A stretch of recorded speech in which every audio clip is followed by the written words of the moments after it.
আসসালামু আলাইকুম। তো তোমাদের সবাইকে স্বাগত জানাচ্ছি আমাদের মেডিকেল অ্যাডমিশন প্রোগ্রামের আরেকটি চমৎকার ক্লাসে। তো সাথে আছি তোমাদের প্রিয় সামিউল ভাইয়া। তো আজকের ক্লাসে আমরা দেখব চলতরিৎ এই চ্যাপ্টারটা, পদার্থবিজ্ঞান দ্বিতীয় পত্রের এই চলতরিৎ চ্যাপ্টারটা আমরা মেডিকেল অ্যাডমিশনের জন্য আমরা আজকে পড়ার চেষ্টা করব। সো দেরি না করে আসলে শুরু করা যাক। তো শুরুতেই কিছু তাত্ত্বিক কথাবার্তা আছে যে তড়িৎ প্রবাহ কাকে বলে, তড়িৎ প্রবাহ রিলেটেড অনেক কিছু। সো একটা কথা বলে দিই, ফিজিক্সে তোমাদের মেডিকেল অ্যাডমিশনে যে বিষয়গুলো বেশি বেশি আসে মাথায় রাখবা যে কোনো কিছু তুমি পড়তেছো সংজ্ঞা ইম্পর্টেন্ট না, বোঝাটা ইম্পর্টেন্ট হতে পারে, একটু বুঝলে ভালো, কিন্তু কখনোই সংজ্ঞা তোমাকে এইভাবে চায় না। কিন্তু মেডিকেল অ্যাডমিশনে যেটা চায় যে সংজ্ঞার উপর বেস করে যে ইকুয়েশনগুলো আসে, ধরো এই একটা ইকুয়েশন যে কিউ ইকুয়ালস টু আইটি, অথবা আমরা বলতে পারি I equals to Q by T. তো এই ইকুয়েশনগুলো প্রয়োগ আসে, কিরকম প্রয়োগ? যেমন তোমার এই ইকুয়েশনের মধ্যে আই এর পরিচয়টা কি, অর্থাৎ তড়িৎ প্রবাহ, এই তড়িৎ প্রবাহের এককটা কি জিজ্ঞাসা করবে। তোমার পরীক্ষা সবচেয়ে বেশি জিজ্ঞাসা করবে একক, তোমার পরীক্ষায় জিজ্ঞাসা করবে এগুলোর মাত্রা যদি জানা থাকে মাত্রা কি হবে, ঠিক আছে? যদি মাত্রা থাকে তাহলে এটা মাত্রা কি হবে। সো এই ধরনের প্রশ্নগুলো তোমাকে পরীক্ষায় করা হয় বেশি।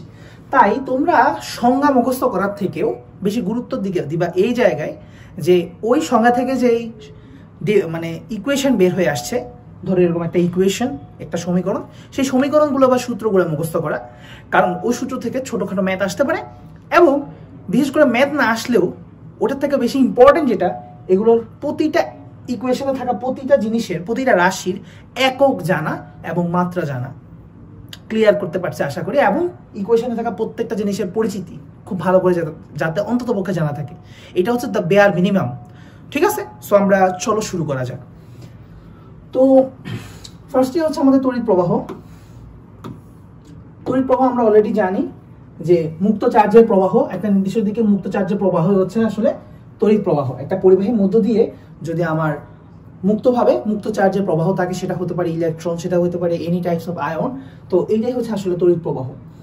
তো বিদ্যুৎ প্রবাহের আরেকটা ভালো সংজ্ঞা যেটা দাঁড় করানো হয় সেটা হচ্ছে এই জায়গা থেকে I equals to Q by T, অর্থাৎ এই সংজ্ঞা থেকে আমরা এই ইকুয়েশন থেকে সংজ্ঞা দাঁড় করায় ফেলবো যে প্রতি একক সময়, নিচে যেটা থাকবে সেটা হচ্ছে একক সময়, প্রতি একক সময় পরিবাহীর মধ্য দিয়ে যে পরিমাণ আধান বা চার্জ প্রবাহিত হয় সেটাই হচ্ছে আসলে তড়িৎ প্রবাহ। তো এটা দেখো সংজ্ঞা লিখছে যে তড়িৎ প্রবাহের যে কোনো প্রস্থচ্ছেদের মধ্য দিয়ে, এটা কিন্তু একক প্রস্থচ্ছেদ না, পয়েন্ট অফ নোটেড, যে কোনো প্রস্থচ্ছেদ, কারণ এখানে একক প্রস্থচ্ছেদের বলার কোনো ওয়ে নাই, ইকুয়েশন দেখলে বুঝবা, এরিয়ার কোনো কথা নাই।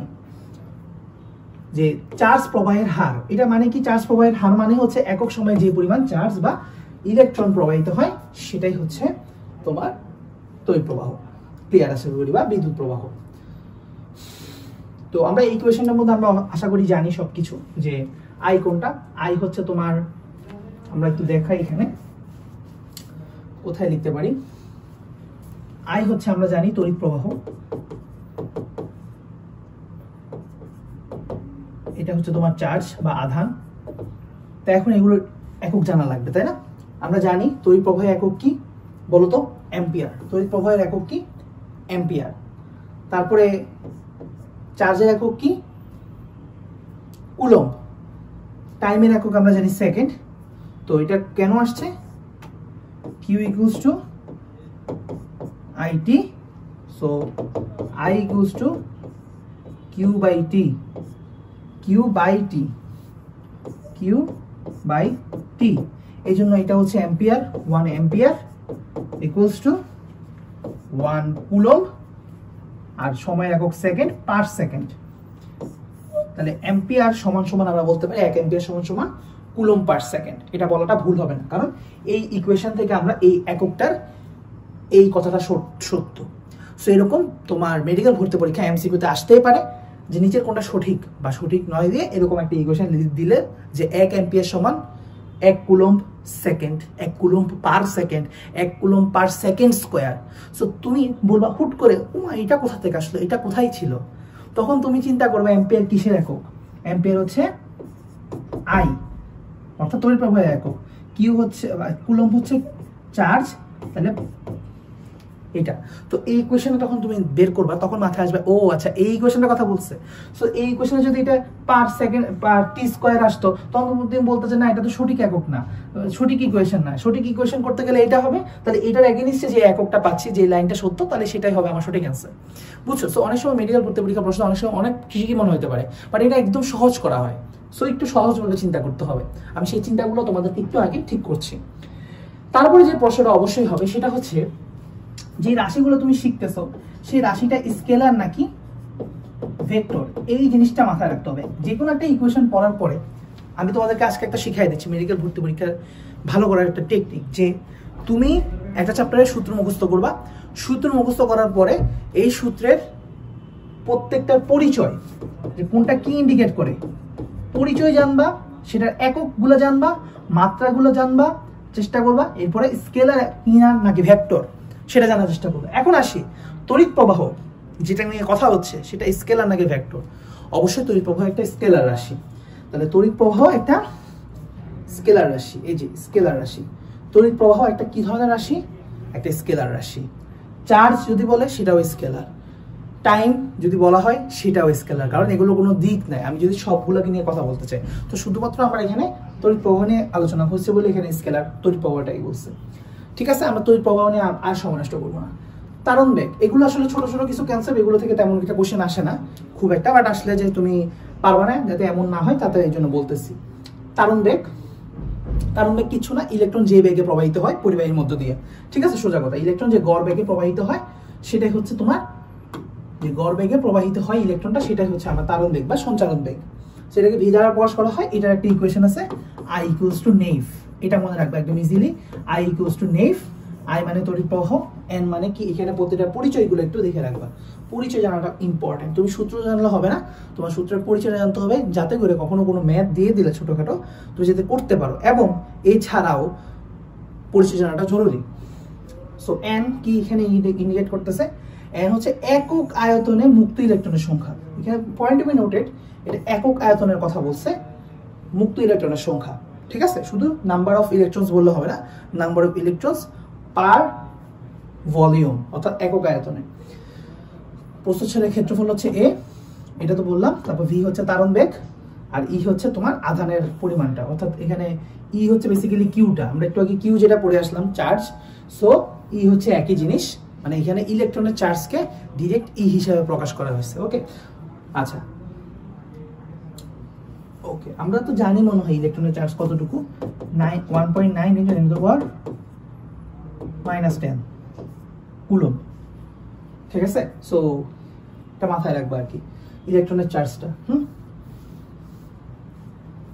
এখন আসো প্রবাহ ঘনত্ব।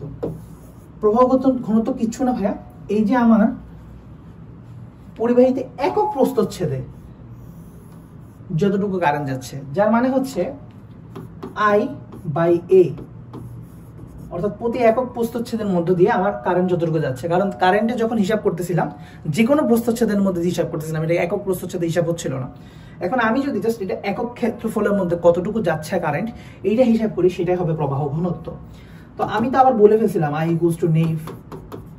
তো আমরা যদি এখানে ইকুয়েশনটা যদি কাটাকাটি করি, তাহলে হচ্ছে NVE, এরকম একটা ইকুয়েশন আমরা পাই। জাস্ট ইকুয়েশনটা দেখে রাখো, এটা নট দ্যাট ইম্পর্টেন্ট। ঠিক আছে, সো এখন যেটা ইম্পর্টেন্ট সেটা হচ্ছে একক। তুমি যাহাই দেখবা না ইকুয়েশনটা থেকেও বেশি গুরুত্বপূর্ণ হচ্ছে কি একক কি। সো আমরা নিজেরা বের করি, আমরা যদি নাও দেখি, আমরা একদম দেখবো না, আমরা এদিকে যদি তাকাই যে প্রবাহ ঘনত্বের একক কি হতে পারে। এটা যদি হয় অ্যাম্পিয়ার, আর এটা যদি হয় মিটার স্কোয়ার, এরিয়ার একক কি মিটার স্কোয়ার, তাই না? ক্ষেত্রফল কি হয় মিটার স্কোয়ার, তাহলে মিটার স্কোয়ার, তাহলে পার মিটার স্কোয়ার, তাহলে অ্যাম্পিয়ার পার মিটার স্কোয়ার। দেখো এটাই লেখা আছে, বুঝা গেল? বুঝা গেল কিনা? আচ্ছা, এতটুকু পার্ট তো গেল। তো একটা কথা বলতে ভুলে গেছি, সেটা হচ্ছে তড়িৎ প্রবাহ ঘনত্বকে যে দ্বারা প্রকাশ করা হয়, তাহলে যে ইকুয়ালস টু I/A, তাই না? এখান থেকে আমরা যা বের করছি, এবং যে এর এককটা আমরা কি বলছি, এখানে দেখো I এর একক হচ্ছে অ্যাম্পিয়ার, আর এটা হবে মিটার স্কোয়ার, তাই না? এটাই আমরা মনে রাখি, আর কমপ্লেক্সিটি না যায়। এখন আসো একটা টপিক আমরা পড়ি, এটা খুবই গুরুত্বপূর্ণ, এটা থেকে প্রশ্ন আসবে। সো বইয়ে সেভাবে তুমি গোছানো পাবা না, বাট এখানে আমি একসাথে তোমাদেরকে বলে দিই, পড়াই দিই। সেটা হচ্ছে পরিবাহী এবং অপরিবাহীর মধ্যে, অর্থাৎ অর্ধপরিবাহী পরিবাহী এবং অর্ধপরিবাহী এই দুইটার মধ্যে তোমার কিন্তু একটা ডিফারেন্স আছে। কি ধরনের ডিফারেন্স? কি দুইজনের ক্ষেত্রে আমরা যদি তাপমাত্রাটা বাড়ায় দিই তাহলে রোধের যে মানে সম্পর্কটা এটা দুইজন পুরো বিপরীত দেখায়। অর্থাৎ পরিবাহীর ক্ষেত্রে আমি যদি তাপমাত্রা বাড়াই তার রোধও বাড়বে, অর্থাৎ রোধের সম্পর্ক তাপমাত্রার সাথে সমানুপাতিক পরিবাহীর ক্ষেত্রে। বাট অর্ধপরিবাহীর ক্ষেত্রে এটা ব্যস্তানুপাতিক সম্পর্ক, অর্থাৎ তাপমাত্রা বাড়াচ্ছ ওমা সুন্দর করে রোধ কমে যাচ্ছে। এটা একটা মজার ব্যাপার। এখন আরেকটা এখান থেকে সুন্দর একটা মজার ব্যাপার তুলে আনা যায় যে শুধুমাত্র এটা না, রোধের সাথে আরেকটা জিনিসের সম্পর্ক আছে, সেটা হচ্ছে পরিবাহিতা, যেটা আমি এখানে অ্যাড করিনি, পরিবাহিতা। তো তোমার প্রায় সময় পরীক্ষার প্রশ্ন হবে যে এটা করলে এটা কি হবে, অর্থাৎ তাপমাত্রা বাড়ালে পরিবাহীর ক্ষেত্রে পরিবাহিতা কি হবে, তারপর রোধ কিরকম হবে, বা অর্ধপরিবাহীর ক্ষেত্রে তাপমাত্রা বাড়ালে পরিবাহিতা কিরকম হবে, রোধের পরিবর্তন কিরকম হবে। তো এই ধরনের প্রশ্নগুলো ঠাস করে কনফিউজড হয়ে যায়, কি যে বলতেছে কিছু মাথায় ঘুরতেছে না। একটু ঠান্ডা মাথায় যদি একটু সুন্দর করে গুছাই পড়ো তাহলে এটার মাথায় কখনোই ভেজা লাগাবে না। মাথায় রাখবো পরিবাহীর ক্ষেত্রে রোধের সাথে তাপমাত্রার সম্পর্ক হচ্ছে সমানুপাতিক, রোধের সাথে তাপমাত্রার সম্পর্ক সমানুপাতিক পরিবাহীর জন্য, এটা একদম ফিক্সড মাথায় রাখবো, একদম ফিক্সড। অর্ধপরিবাহীর ক্ষেত্রে এটা হচ্ছে উল্টা, জাস্ট এইভাবে মনে রাখবো। এখন গেল দ্বিতীয় কথা যেটা মাথায় রাখতে হবে, রোধের সাথে পরিবাহীদের সম্পর্ক হচ্ছে বিপরীত, পুরো বিপরীত রাশি। আমরা একটু পরেই পড়বো। আর হচ্ছে রোধ হচ্ছে পরিবাহিতা 1/g, অর্থাৎ পরিবাহিতা জি এর বিপরীত রাশি। তাহলে আর হচ্ছে আমাদের রোধ আর জি হচ্ছে আমাদের পরিবাহিতা, তাহলে দুইজন হচ্ছে কমপ্লিট গুণাত্মক বিপরীত রাশি, বুঝতে হবে। তাহলে ব্যস্তানুপাতিক সম্পর্কই হবে তাদের মধ্যে। তার মানে পরিবাহিতার ক্ষেত্রে যদি আমি চিন্তা করতাম, পরিবাহিতা এটার ক্ষেত্রে কিন্তু কমে যেত, আর পরিবাহিতা এটার ক্ষেত্রে কিন্তু বেড়ে যেত। অর্থাৎ আমাকে যদি প্রশ্ন করা হতো পরীক্ষায় যে অর্ধপরিবাহী ক্ষেত্রে তাপমাত্রা বাড়ালে পরিবাহিতা বাড়বে কি কমবে, পরিবাহিতা আশ্চর্যজনকভাবে বাড়বে। কারণ কমার কথা ছিল বলতে কি পরিবাহী ক্ষেত্রে তো কমে যাচ্ছে। দেখো পরিবাহী ক্ষেত্রে পরিবাহিতা কমে যায়, কিন্তু বলো অর্ধপরিবাহী ক্ষেত্রে পরিবাহিতা বেড়ে যায়, রোধ কমে যায়। তাহলে এই চার্টটা একটা বার কষ্ট করে খুব ভালো করে বুঝতে পড়তে হবে। আচ্ছা, রোধটা কেন পরিবাহীর ক্ষেত্রে বাড়ে আর অর্ধপরিবাহীর ক্ষেত্রে কমে, এই জিনিসটাই বা কেন হইলো? কারণ এটার কারণেই তো পরিবাহিতার ঘটনাটাও ঘটে গেছে একই কারণে। তাহলে এইটা আমাদের জানাটা খুব জরুরি, যেটার উত্তর পাবো রোধের উষ্ণতা সহগুণাঙ্ক বা আলফার মধ্যে। এই দেখো আলফা পরিবাহীর ক্ষেত্রে আলফা হয় পজিটিভ এবং অর্ধপরিবাহীর ক্ষেত্রে আলফা হয় নেগেটিভ। এই জিনিসটা মাথায় রাখতে হবে এই কারণে। এবং বেশিরভাগ অর্ধপরিবাহীর জন্য এই মাইনাসের মানটা হয় এরকম -6 × 10⁻² পার ডিগ্রি সেন্টিগ্রেড, তাহলে ঠিক আছে।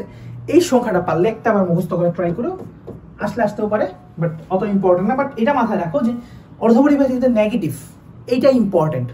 -6 × 10⁻², এটা মনে রাখতে পারলে ভালো, না রাখতে পারলে সমস্যা নাই। ওকে, আর এই কোশ্চেনটার দিকে তাকাও। এই কোশ্চেনটা হচ্ছে তাপমাত্রার সাথে রোধের সম্পর্ক একদম ডিরেক্ট ভাবে প্রকাশ করে, রোধের সাথে তাপমাত্রার সম্পর্ক ডিরেক্ট প্রকাশ করে হচ্ছে RT, অর্থাৎ T ডিগ্রি সেন্টিগ্রেডে রোধের মানটা কেমন হবে। R0 মানে হচ্ছে 0 ডিগ্রি সেলসিয়াসে, 0 ডিগ্রি সেলসিয়াসে রোধ কত কেমন হবে, আর এটা হচ্ছে T ডিগ্রি সেলসিয়াসে রোধ কেমন হবে। তাহলে দেখো 1 + α_T।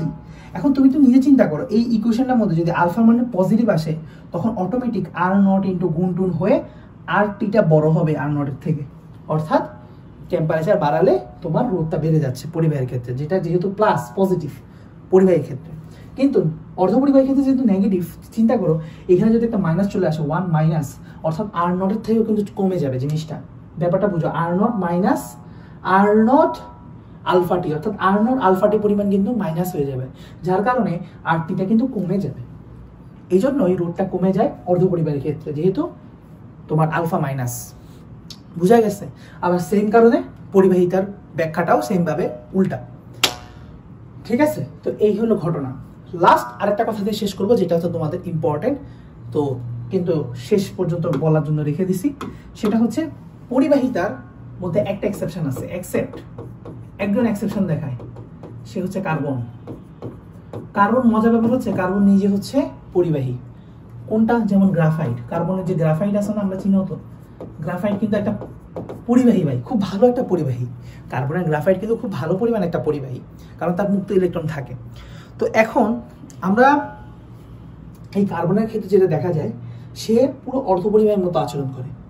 সে পরিবাহীর মধ্যেই পড়ে, পরিবাহী সিরিজে পড়ে, বাট সে অর্ধপরিবাহীর মতো আচরণ করে। বুঝে গেছে? সো কার্বনের ক্ষেত্রে এক্সেপশনটা ঘটে যে তাপমাত্রা বাড়ালে সে হচ্ছে রোধ কমে, পরিবাহিতা বাড়ে। কার্বনের ক্ষেত্রে মনে থাকবে, জাস্ট এই কথাটা আমরা মনে রাখবো। আচ্ছা, এখন আমরা চলে আসবো আমাদের ওহমের সূত্র, খুব মোস্ট ইম্পর্টেন্ট একটা সূত্র। ওহমের সূত্র আমরা সেই ক্লাস 8 থেকে পড়ে আসতেছি। এটার মোদ্দা কথা আমাদের জানা আছে যে তাপমাত্রা বা টেম্পারেচারকে স্থির রাখতে হবে।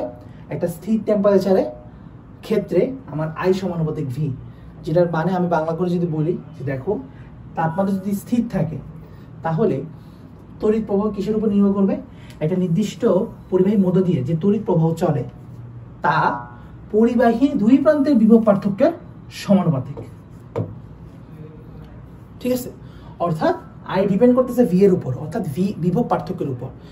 একটা পরিবাহী দুই প্রান্তের বিভব, ধরো এক প্রান্তের বিভব হচ্ছে ভি এ, এক প্রান্তের বিভব হচ্ছে ভিভি, তাহলে দুই প্রান্তের বিভব পার্থক্য ধরো ইকুয়ালস টু ভি, তাহলে দুই প্রান্তের বিভব পার্থক্য উপরে ডিপেন্ড করতেছে।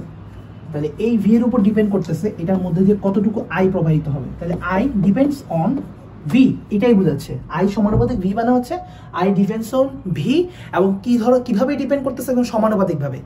বিভব পার্থক্য বেশি হলে তড়িৎ প্রবাহ বাড়বে, যত গুণ বাড়াবা বিভব পার্থক্য তত গুণ বাড়বে, একদম সমানুপাতিক সম্পর্ক। তো এখান থেকে আমরা কি কি ডিরাইভ করে আনি? এখান থেকে আমরা একটু ডিরাইভেশনে যাই। I equals two GV. So এখানে যে সমানুপাতিক ধ্রুবকটা আনে সেটা হচ্ছে জি, আর আমরা একটু আগে পড়ে আসছি জিটা হচ্ছে পরিবাহিতা, জিটা হচ্ছে পরিবাহিতা। আচ্ছা, পরিবাহিতার একক পড়া হয় নাই, আমরা তো ইকুয়েশন বলছিলাম, যে কোনো ইকুয়েশনে এককগুলো জেনে নিতে হবে। আমরা জানি আশা করি যে বিভবের আচ্ছা আমরা একটু কথা বলতেছি আগে, পরিবাহিতাটা তো শেষ করি। পরিবাহিতার হচ্ছে তোমার কি বলো তো ভাইয়া? পরিবাহিতার একক হবে সিমেন্স। সিমেন্স পরিবাহিতার একক কি হবে? সিমেন্স। ওকে, অথবা এমএইচও। ওকে, এই দুটো হবে পরিবাহিতার একক, সিমেন্স। এখন আসো, আমি জানি যে জি হচ্ছে 1/r, কারণ রোধের বিপরীত রাশি ইন্টু ভি। তাহলে আমরা লিখে দিতে পারি সরাসরি, আর যদি ওদিকে নিয়ে যাই, V equals two IR, V equals two IR, যে ইকুয়েশনটা আমরা পড়ে পড়ে মুখস্থ হয়ে গেছে। এখন ভি ইকুয়ালস টু আইআর, এই ইকুয়েশনটা যদি আমরা একটা গ্রাফ আঁকার চেষ্টা করি, যে আমরা জানি স্বাধীন রাশি নিচে রাখতে হয়। স্বাধীন রাশি হচ্ছে বিভব পার্থক্য, কারণ বিভব পার্থক্যটা আমি নিজের মতো চেঞ্জ করতেছি, এইটার উপর ডিপেন্ড করতেছে তড়িৎ প্রবাহ কতটুকু হবে। তাহলে ডিপেন্ডেন্ট রাশি যেটা, সেটা থাকে ওয়াই অক্ষে। এগুলো আমি আশা করি তোমাদের জানার কথা। সো এই গ্রাফটা এভাবে আঁকলে তখন যে সরলরেখা পাবো আমরা, এটা কিন্তু সরলরেখা পাবো, কারণ সমানুপাতিকের গ্রাফ একদম সরলরেখা হয়। যে সরলরেখাটা আমরা পাবো সেটার যে ঢালটা হবে, সেই ঢালটা হবে আর। ঠিক আছে, এটাই বলছে যে আইভি লেখচিত্র একটা মূল বিন্দুগামী সরলরেখা। দেখো, একটা মূল বিন্দুগামী সরলরেখা, একদম মূল বিন্দুগামী সরলরেখা, যেটা ঢাল হবে পরিবাহীর রোধ। তাহলে এই ইকুয়েশনটার মধ্যে আমি যদি এইটা ভার্সেস এইটা গ্রাফ আঁকি, তখন যেই ঢাল বা ট্যানজেন্ট পাবো সেটা হবে আর এর মানকে নির্দেশ করবে। ঠিক আছে, তোমাদের লেখচিত্র আঁকা লাগবে না, পারা লাগবে না, জাস্ট জিনিসটা বুঝলেই হইলো, কারণ লেখচিত্র পরীক্ষায় আসতেছে না। আচ্ছা, তাহলে এটা কে দিছে? সাইমন ওম, জর্জ সাইমন ওম। সো ওহমের সূত্র তো অবশ্যই ওহম দিবে, তাই না?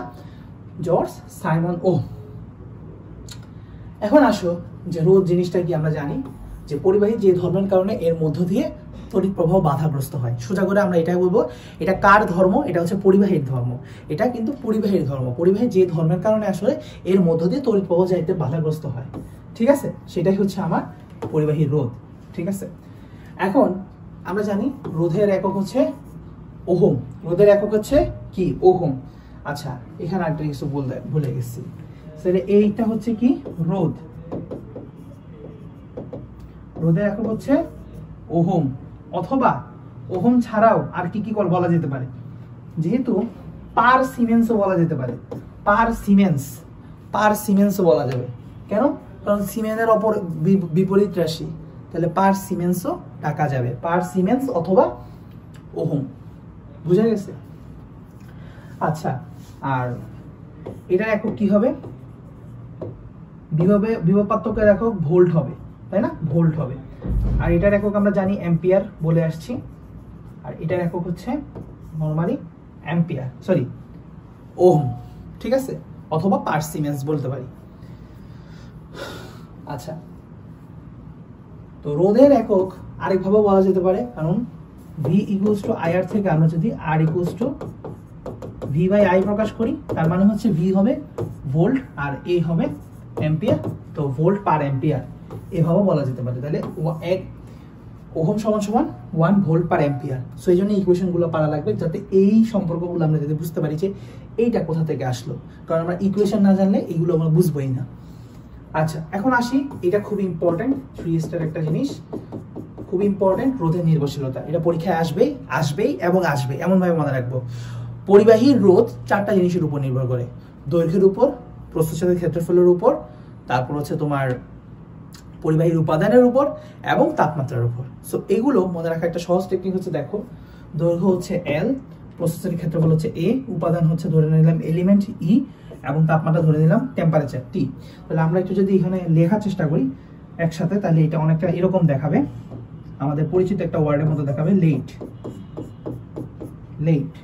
তাহলে আমরা মনে রাখবো পরিবাহী কিসের উপর নির্ভর করে, পরিবাহীর রোধটা 4টা জিনিসের উপর নির্ভর করে, যেটা মনে রাখতে পারি, লেট, এল লেন্থ দৈর্ঘ্যের উপর নির্ভর করে, প্রস্থচ্ছেদের ক্ষেত্রফলের উপর নির্ভর করে, টেম্পারেচারের উপর নির্ভর করে, এবং পরিবাহীর উপাদান এলিমেন্টের উপর ডিপেন্ড করতেছে।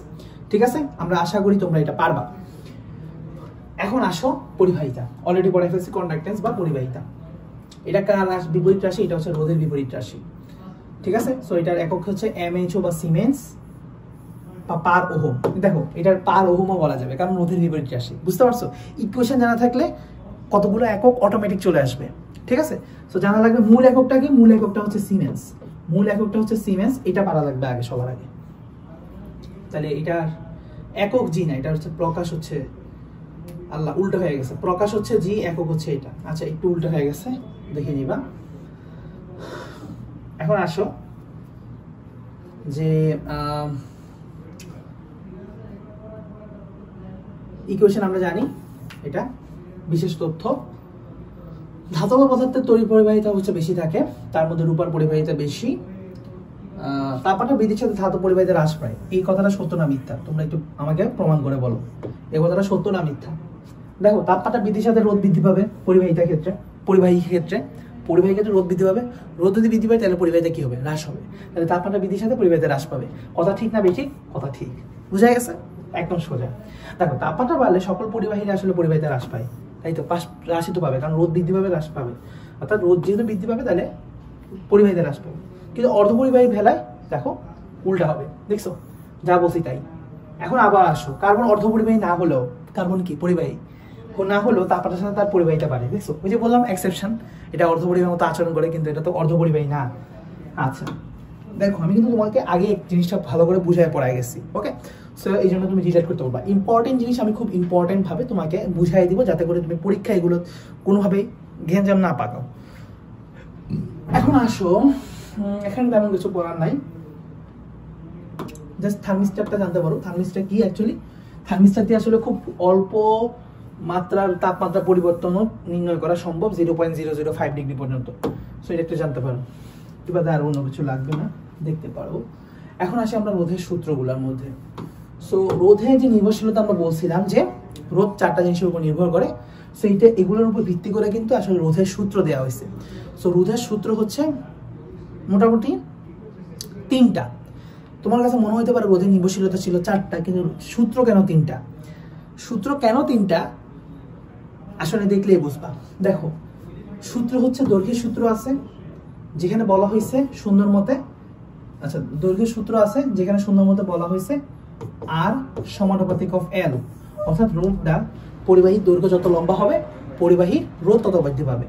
আবার আসো, প্রস্থচ্ছেদের ক্ষেত্রফল এর উপর ডিপেন্ড করে কি বলছে, আর ব্যস্তানুপাতিক অফ এ, অর্থাৎ পরিবাহীর প্রস্থচ্ছেদের ক্ষেত্রফল যত কমবে রোধ সেই ক্ষেত্রে তত বাড়বে, অর্থাৎ এটা কমলে এটা বাড়বে। তারপরে আসো, উপাদানের সূত্র দিয়েছে। উপাদানের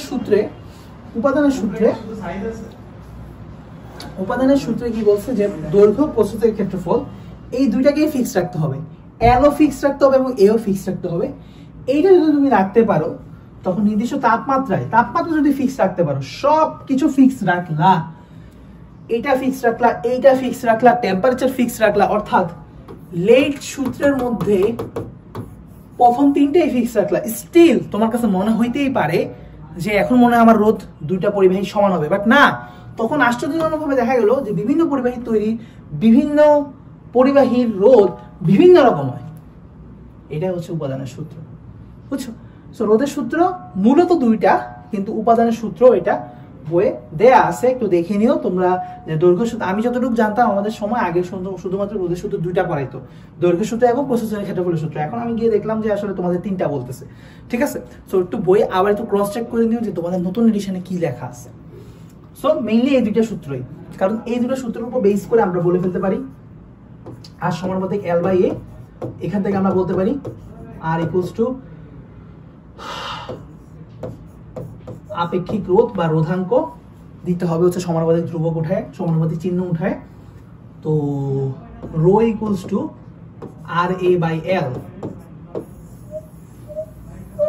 এটা হচ্ছে রোধাঙ্কের ইকুয়েশন। তো রোধাঙ্কের ইকুয়েশন থেকে এই যে দেখো, এটা হচ্ছে আপেক্ষিক রোধ অথবা রোধাঙ্ক, পরিবাহীর আপেক্ষিক রোধ অথবা রোধাঙ্ক বা রোধাঙ্ক, এইরকম আর কি, রোধকত্ব।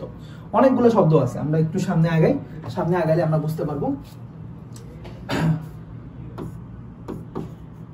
রোধকত্ব বা আপেক্ষিক রোধ বা রোধাঙ্ক সব একই জিনিস,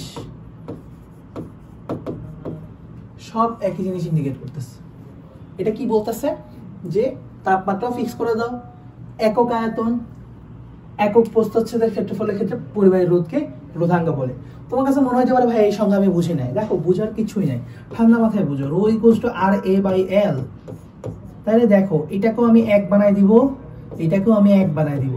তাহলে এক বানাই দিলে একে একে এক কাটাকাটি করে এক থাকলো, মানে কাটাকাটি তো কিছু নেই, সে সব মিলে দেখা যাচ্ছে কি রো ইকুয়ালস টু তখন হয়ে যাবে কি R, অর্থাৎ সেই ক্ষেত্রে পরিবাহীর যে রোধটা হবে সেটাই হবে ওই পরিবাহীর আপেক্ষিক রোধ। অর্থাৎ আমি যদি টেম্পারেচার ফিক্স রাখতে হবে, দেখো একটা জিনিস মনে রাখবা, যেহেতু দৈর্ঘ্য সূত্র এবং প্রস্থচ্ছেদের সূত্র পরে আমার টেম্পারেচার ফিক্স না রাখলে রোধ আপ ডাউন করবে, তাই আমরা এই সূত্রগুলো বলার সময় সব সময় টিটাকে ফিক্স করে নিতে হবে, নাহলে আমরা এই সূত্র কখনোই খাটাতে পারবো না। এটা অন্য একটা হাই লেভেলের সূত্র চলে যাবে যেটা আমাদের লেভেলে নাই। তার মানে টিকে অবশ্যই ফিক্স রাখতে হবে, তারপরে এই সকল কথাবার্তা বলা যাবে। ওকে, তাহলে টেম্পারেচার যদি ফিক্স রাখি এবং এটাকেও এক করে দিই, এটাকে এক করে দিই, অর্থাৎ একক দৈর্ঘ্য এবং একক প্রস্থচ্ছেদের ক্ষেত্রফল বিশিষ্ট একটা পরিবাহী করে দিই, তখন সেটার যে রোধ, জাস্ট এটা রোধটাকে আমি বলতে পারবো রোধাঙ্ক অথবা আপেক্ষিক রোধ অথবা রোধকত্ব। তিনটা জিনিস, রোধকত্ব, আপেক্ষিক রোধ, রোধাঙ্ক, ইটস অল দ্য সেম, তিনটা জিনিস। তো এটার একক কেমনে বের করব? দেখো একক বের করা কোনো কঠিন না, কারণ আমরা অলরেডি RA বাই L ইকুয়েশনটা বের করে ফেলছি। রোধের একক জানি ওহম, এটার একক জানি মিটার স্কয়ার, এটার একক জানি মিটার, কাটাকাটি করো ওহম মিটার, তাহলে আপেক্ষিক রোধের একক হচ্ছে ওহম মিটার, ঠিক আছে? এটা প্রকাশ করে হচ্ছে রো দ্বারা, ঠিক আছে? আচ্ছা, নির্ভরশীলতা, এটা নির্ভরশীলতা কার উপর ডিপেন্ড করবে? এটা কি দৈর্ঘ্যের উপর নির্ভর করবে, প্রস্থচ্ছেদের ক্ষেত্রফলে নির্ভর করবে? না রে ভাই, এই দুটোর উপর ডিপেন্ডেন্সি করবেই না, কারণ একটা পরিবাহীর উপাদান এর ফিক্স থাকে। ধরো আমি একটা তামার তার নিয়ে কাজ করতেছি, এই তামার তার এত বড় তামার তার নিয়ে চিন্তা করি বা এতটুকু তামার তার নিয়ে চিন্তা করি, ওই তামার তারের রোধকত্ব বা আপেক্ষিক রোধটা অল টাইম ফিক্স থাকবে, যেহেতু উপাদান সেম। উপাদান যতক্ষণ পর্যন্ত সেম, এই কথাটা লিখে রাখবো যে উপাদান সেম, উপাদান সেম, আপেক্ষিক রোধও সেম। কথা কি ঠিক? ঠিক, কিন্তু টেম্পারেচারটাকে ফিক্স রাখতে হবে, টি স্থির। টেম্পারেচার যদি আবার চেঞ্জ করে ফেলে, একটা তারের রাখছে হচ্ছে 20 ডিগ্রিতে, আইতে রাখছে 25 ডিগ্রিতে, তাইলে আবার হবে না। টেম্পারেচারের সাথে জাস্ট তার ডিপেন্ডেন্সিটা, তার ডিপেন্ডেন্সি দৈর্ঘ্যের উপরও না, তার ডিপেন্ডেন্সি প্রস্থচ্ছেদের ক্ষেত্রফলের উপর না, শুধুমাত্র টেম্পারেচারের উপর ডিপেন্ডেন্সি। অর্থাৎ তার নির্ভরশীলতা টেম্পারেচারের উপর 1, 2 পরিবাহীর উপাদানের উপর, যতক্ষণ উপাদান চেঞ্জ না করতেছে। বুঝা গেছে? অর্থাৎ তামার তার সেম থাকবে, আমি উপাদান সেম রাখতেছি, আপেক্ষিক রোধ সেম থাকবে এবং টেম্পারেচারটাকেও সেম রাখতে হবে। দুইটা তামার তার লম্বা হোক ছোট হোক যেমনই হোক, একই টেম্পারেচারে রাখছি, উপাদান সেম আছে ততক্ষণ পর্যন্ত আপেক্ষিক রোধ সেম। আমি উপাদান চেঞ্জ করে দিব, আপেক্ষিক রোধ চেঞ্জ, টেম্পারেচার চেঞ্জ করে দিব, আপেক্ষিক রোধ চেঞ্জ। তাহলে এই দুটো জিনিসের উপর ডিপেন্ড করতেছে। তাহলে আমরা বুঝবো যে লেট সূত্রের লাস্ট দুইটা জিনিসের উপর ডিপেন্ড করতেছে এটা, ঠিক আছে? আচ্ছা, অতি পরিবাহী এবং অতি পরিবাহিতা। কিছু কিছু পরিবাহী পদার্থ আছে যারা অতি নিম্ন তাপমাত্রায় এক তো এটা রোধ প্রায় শূন্যে নেমে আসে। ব্যাপারটা চিন্তা করো, পরিবাহী রোধ বাড়াইতে গেলে তাপমাত্রা বাড়াইলে পরিবাহী রোধ বাড়ে, কিন্তু তাপমাত্রা যদি কমাইতে কমাইতে কমাইতে এমন কমানো যায় যাতে রোধ কমতে কমতে কমতে কমতে এমন কমে যাতে আর শূন্যের কাছাকাছি চলে আসে, আর টেন্ডস টু জিরো, আর শূন্যের কাছাকাছি নেমে আসে, তখনই সেই পরিবাহীটাকে আমি বলতে পারবো অতি পরিবাহী বা সুপার কন্ডাক্টর। ঠিক আছে, সুপার কন্ডাক্টর। এবং সুপার কন্ডাক্টরের ধর্মকে আমরা কি বলবো? অতি পরিবাহিতা। কি বলছে? 4.2 কেলভিন তাপমাত্রার নিচে যদি পারদ চলে আসে তখন অতি পরিবাহিতা দেখায়। সো একটা এক্সাম্পল আমরা অবশ্যই ভালো করে শিখে রাখবো। 4.2 কেলভিনের নিচে পারদ হচ্ছে অতি পরিবাহিতা প্রদর্শন করে। আচ্ছা, আমরা একটা সুন্দর জিনিস এখন তোমাদের দেখাবো, সেটা হচ্ছে রোধের বিপরীত রাশি হচ্ছে পরিবাহিতা, যার কারণে রোধ হচ্ছে যদি হয় অ্যাম্পিয়ার ওহম, তাহলে এটার একক হবে পার ওহম। ঠিক আছে, বুঝা গেল? যেহেতু আমরা জানি আর 1/g, অথবা ভাইস ভার্সা বলা যায় g = 1/r, একই কথা। ভাইস ভার্সা বলা যায় একই কথা, যে g = 1/r। আচ্ছা, রোধকত্ব, রোধাঙ্ক, আপেক্ষিক রোধ, রোধ দ্বারা প্রকাশ করা হয়। এটার বিপরীত রাশি আছে, রোধকত্ব বিপরীত রাশি আছে হচ্ছে পরিবাহকত্ব, রোধাঙ্কের বিপরীত রাশি হচ্ছে পরিবাহিতাঙ্ক। অর্থাৎ একই তো কথা, অর্থাৎ এই সবগুলোর কথার বিপরীত রাশি হচ্ছে এগুলো। এটার বিপরীত রাশি হচ্ছে এটা, পরিবাহকত্ব, পরিবাহতাঙ্ক, পরিবাহকত্ব, পরিবাহিতাঙ্ক একই কথা। এটার প্রকাশ হচ্ছে সিগমা দিয়ে। তার মানে আমরা বুঝতে পারতেছি যে রো ইকুয়ালস টু 1/σ, আবার ভাইস ভার্সা বলা যায় সিগমা ইকুয়ালস টু 1/ρ। তার মানে এটা একক যদি হয় ওহম মিটার, তাহলে এটার একক হবে পার ওহম পার মিটার। কথা ঠিক না ঠিক? মনে হয় ঠিক। আবার আরেকভাবে বলা যায়, দেখো সিমেন্স বলা হয় পার ওহমকে, পরিবাহিত অঙ্ককে বলা হয় পার ওহমকে। তো এটার পার ওহমটাকে চাইলে সিমেন্স লেখা যায়, তাহলে equals to siemens per ohm. এসটা কিন্তু বড় হাতের হবে। বাই দ্য ওয়ে, আমার নামের শুরুটা এস, সামিউল, সো এই জন্য মনে করবা, মনে হচ্ছে আমার নাম দিয়ে দেখতেছে এককটা। তো সিমেন্স পার মিটার, তাহলে পার ওহম পার মিটার যেমন বলতে পারি, আর পার ওহমকে সিমেন্স বলা হয়, তার মানে সিমেন্স পার মিটার। তাহলে এগুলোর একক পারবো তো? দেখো, এগুলোর একক শেখানোর জন্য হচ্ছে এত কথাবার্তা, এগুলোর একক ঠাটা মুখস্থ রাখার দরকার নাই। ইকুয়েশন মনে রাখবা, একক পারবা, অঙ্ক পারবা, বহুত কিছু পারবা। ঠিক আছে? আচ্ছা, ওহম মিটার আর হচ্ছে ওটা পার ওহম পার মিটার, এবং এটাকে বলা যায় সিমেন্স পার মিটার। আচ্ছা, এখন আসতে হবে পরিবাহিতাঙ্ক কি জিনিস, পরিবাহিতাঙ্কর আরো কিছু জিনিসপত্র। এই যে রোধাঙ্কের বিপরীত রাশি, এটা প্রকাশ হচ্ছে এটা দিয়ে, ইকুয়েশন হচ্ছে এটা, একক হচ্ছে এটা। কি তিনটা জিনিস, চারটা জিনিস, পাঁচটা জিনিস পড়াই ফেলছি, দেখছো? জাস্ট দেখো, এটা স্লাইডে দেখাইলে মনে হচ্ছে অনেক কিছু পড়াই ফেলছে, কিন্তু আস্তে আস্তে করে জাস্ট এটা একটু ইজি করে পড়াই দিছি, মনে হচ্ছে তো কত কম পড়াইছি। এখানে দেখলে মনে হচ্ছে যে 4টা-5টা জিনিস পড়াইছি, অথচ এগুলো সবগুলো কভার করে দিছি। ঠিক আছে, জাস্ট এখানে রিভিউ করে দিলাম। আসো, রোধের উষ্ণতা সহগ বা তাপমাত্রার গুণাঙ্ক, তো এটা আমরা অলরেডি পড়ে ফেলছি। এই ইকুয়েশনটা এখানেই হচ্ছে, আলফাটাই হচ্ছে এটা।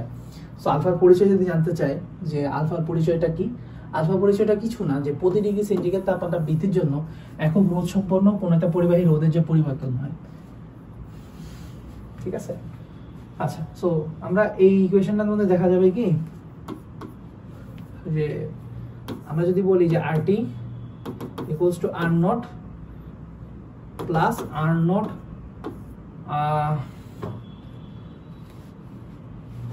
আচ্ছা, প্রতি ডিগ্রি সেন্টিগ্রেড বৃদ্ধির জন্য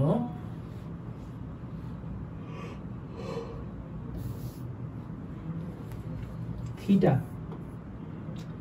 হচ্ছে তাপমাত্রার পরিবর্তন এখানে।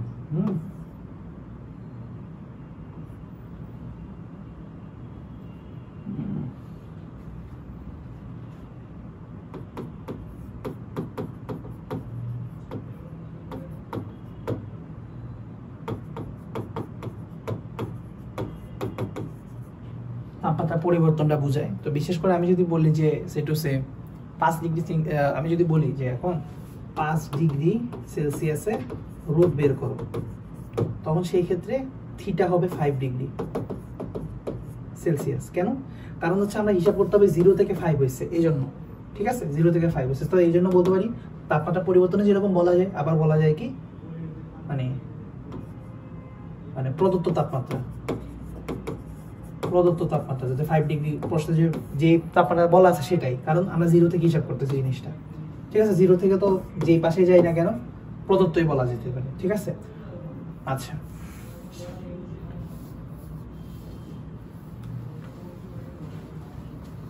আর এটার একক আমি পড়াই ফেলছি পার ডিগ্রি সেলসিয়াস অথবা পার কেলভিন। পার ডিগ্রি সেলসিয়াসটাই বেশি গ্রহণযোগ্য এই ক্ষেত্রে। আচ্ছা, এটাও পড়াই ফেলছি যে অর্ধপরিবাহীর ক্ষেত্রে মাইনাস হবে -6 × 10⁻², এটাই মনে রাখতে হবে।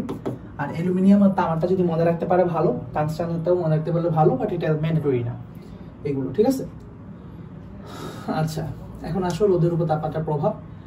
এই প্রতিটা জিনিস আমি আসলে পড়াই ফেলছি, সো এগুলো তোমরা জাস্ট একবার রিডিং দিতে পারো। হ্যাঁ, পড়াই ফেলছি কিন্তু। আর জাস্ট একটু খেয়াল রাখবো যে থার্মিস্টারটা অনেকটা অর্ধপরিবাহীর মতো, মানে রোদের উষ্ণতা সহ গুণাঙ্কটা হচ্ছে নেগেটিভ, এটা জাস্ট একটু দেখে রাখবা। আর এই বাদে জার্মেনিয়াম, সিলিকন এগুলো যে অর্ধপরিবাহী, এগুলো তোমরা জানো। ঠিক আছে, কার্বন অর্ধপরিবাহী না হওয়া সত্ত্বেও ওই অপরিবাহীর মতোই, অর্ধপরিবাহীর মতোই উষ্ণতা সহ নেগেটিভ হয়, এটা এক্সেপশন। আর এগুলো পড়াই ফেলছি। হ্যাঁ, অলরাইট, সো এখন আমরা পড়বো জুলের তাপীয় সূত্র। সো বিজ্ঞানী জেমস প্রেসকট জুল, ওকে, সো ওনার জুলের তাপীয় সূত্রে উনি কয়টা অ্যাকচুয়ালি সূত্র প্রদান করছে তাপ রিলেটেড? সো 3টা সূত্র প্রদান করছে। 3টা সূত্র ওভাবে মনে রাখার দরকার নাই, তোমরা মেইন সূত্রটা মনে রাখো যে এই 3টা সূত্র থেকে যে সূত্রটা আমাদের বের হয়ে আসে সেটা হচ্ছে এইটা, যে W = H = I²RT। W মানে কৃত কাজ, আর এই কৃত কাজটা যখন তাপে কনভার্ট হবে, কারণ তাপ শক্তি আর শক্তি হচ্ছে এক ধরনের কাজ, মানে অর্থাৎ শক্তি আর কাজের মধ্যে কোনো পার্থক্য নাই। শক্তির এককও যা, কাজের এককও তা আমরা জানি আশা করি। সো এই জন্য কাজ যা কথা, শক্তি তার কথা, তাই কৃত কাজটা হচ্ছে শক্তিতে কনভার্ট হবে তাপ শক্তিতে, সেই তাপ শক্তিটা হবে I²RT। এখানে খেয়াল করলে দেখবো আমরা 3টা রাশি আছে। সো এখান থেকে এইভাবে চলে আসছে যে H সমানুপাতিক I² একটা সূত্র, H সমানুপাতিক আর একটা সূত্র, তারপর আবার H সমানুপাতিক T, এইটা আরেকটা সূত্র। সো 1 2 3, বুঝা গেছে? তাহলে প্রথম সূত্রটা হচ্ছে তড়িৎ প্রবাহের সূত্র, I এর সূত্র। এই যে দেখো তড়িৎ প্রবাহের সূত্র, এটা কি বলছে? I সমানুপাতিক I², আর কিছুই বলে না। অর্থাৎ তোমার পরিবাহী রোধের কি বলবো, কি বলছে, প্রবাহের দরুন যে উদ্ভূত তাপ, যে তাপ শক্তিটা আছে সেটা হবে প্রবাহের মাত্রার, প্রবাহ মাত্রার মানে I এর বর্গের সমানুপাতিক, যে বর্গের সমানুপাতিক, এটাই বুঝছে। তারপর H সমানুপাতিক R, এটা হবে রোধের সূত্র। রোধের সূত্রটা কি বলছে? কিছুই না, উৎপন্ন তাপটা রোধের সমানুপাতিক হবে, এতটুকু, জাস্ট এতটুকু। উৎপন্ন তাপটা কি হবে? সময়ের সমানুপাতিক, অর্থাৎ প্রবাহ কালের সমানুপাতিক, প্রবাহ কাল বা সময়ের সমানুপাতিক, তাই না? আচ্ছা, তো এই হচ্ছে 3টা সূত্র।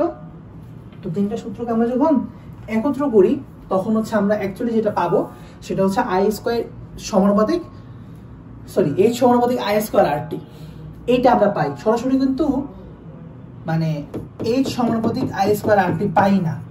কিন্তু আমি কেন লিখলাম এটা? তাহলে এটা প্রশ্ন না? এটা একটা প্রশ্ন। চলো আমরা প্রশ্নের উত্তরটা জানি। প্রশ্নের উত্তরটা হচ্ছে, আমরা যখন সমান চিহ্নটা আনাই, সমানুপাতিক ধ্রুবকটা আনি, সেই সমানুপাতিক ধ্রুবকটা হয় J। এই J মানে হচ্ছে তাপের যান্ত্রিক সমতা। এই J মানে কি ভাইয়া? তাপের যান্ত্রিক সমতা। এই তাপের যান্ত্রিক সমতা SI এককে এটাকে 1 ধরা হয়, SI ইউনিটে, ইন্টারন্যাশনাল সিস্টেম, ইন্টারন্যাশনাল অর্থাৎ SI এককে এটাকে 1 ধরা হয়। যার কারণে এটা যদি 1 ধরা হয় তাহলে এটা কি হয়ে যাবে? H = I²RT। তাহলে এই সূত্রটা একমাত্র SI ইউনিটে ওয়ার্ক করে। সো এই সূত্রে একটা কিন্তু আছে। এই সূত্র এইভাবে ব্যবহার করতে চাইলে এটা অবশ্যই এসআই ইউনিটে সব বসাইতে হবে। আমরা জানি তাপের এসআই ইউনিট কি, জুল, আয়ের এসআই ইউনিট কি, এম্পিয়ার, আর ওহম সেকেন্ড। সো আমি আবার রিভিউ করলাম প্রতিটা এখন। এখন ক্যালোরি যদি প্রকাশ করা হয়, অর্থাৎ তাপটাকে যদি ক্যালোরি এককে প্রকাশ করা হতো, তখন জুলটাকে একটা নাম্বার থাকতো, জুল ইকুয়ালস টু হচ্ছে 0.24 ধরা হইতো। অর্থাৎ বেসিক্যালি আমি যদি ক্যালোরি এককে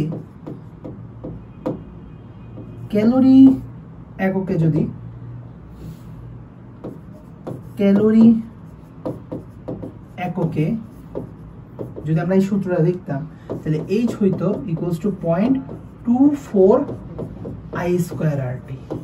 তখন সূত্রটা একটু এরকম ধারা করাইতো, বুঝা গেছে? আর যখন আমরা এইটা বসাচ্ছি, তাহলে বুঝতে হবে এটা এসআই ইউনিটের জন্য সূত্রটা বলতেছি। ক্লিয়ার? এটা পরীক্ষায় আসবে যে জে এর মানটা ক্যালোরি এককে কত ধরা হয়। ওকে, এই যে তারপরে যান্ত্রিক সমতা বা যান্ত্রিক সমতুল, একই কথা। তো এটা হচ্ছে কত বললো, এটার মানটা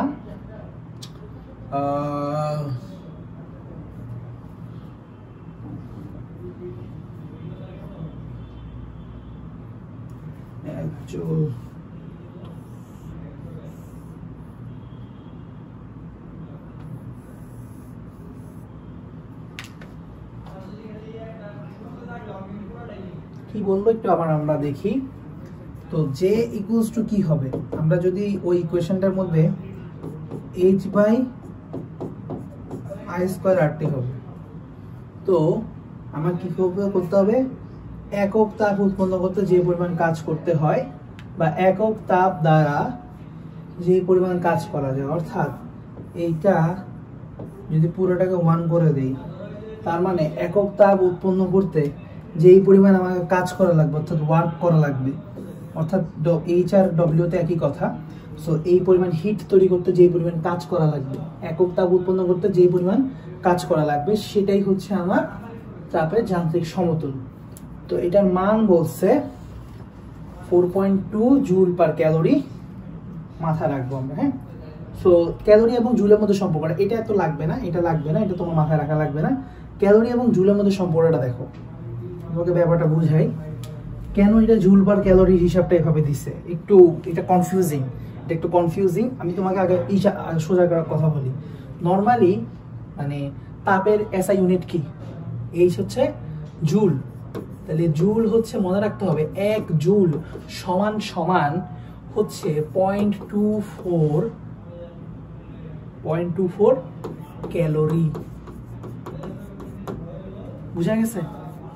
তো এই জন্যই যখন আমার একটা এইচ এর মানটা একটা নির্দিষ্ট জুলে আসলো, তার সাথে আমার কেন 0.24 গুণ করা লাগবে, ব্যাপারটা বুঝছো?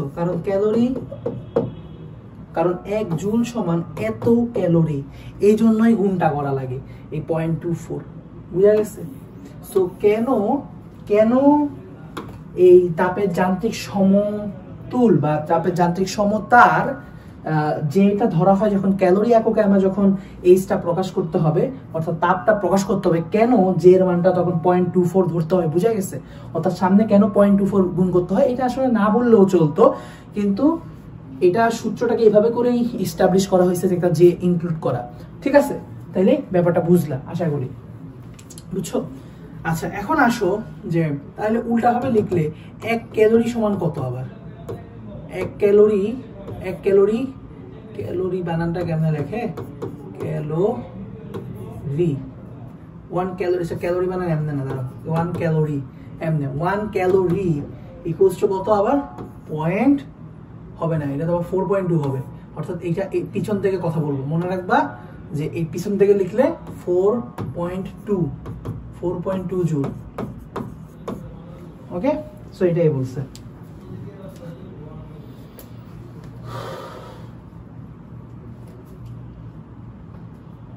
তারপরে যান্ত্রিক সমতা কিভাবে বের করতে হয় সেটার পদ্ধতি আছে দুইটা, একটা হচ্ছে জুলের পদ্ধতি, একটা হচ্ছে ক্যালেন্ডার ও বার্নসের পদ্ধতি। জাস্ট নামটা জানো, এটা এত ইম্পর্টেন্ট না, এগুলো ডিটেইলস জানা লাগবে না। আচ্ছা, এখানে কিছু সূত্র আছে, এই সূত্রগুলো খুবই কাজের সূত্র, খুবই খুবই কাজের সূত্র। এই সূত্রগুলো দিয়ে তোমার অনেক ম্যাথ করা যায়, অনেক ম্যাথ করা যায়,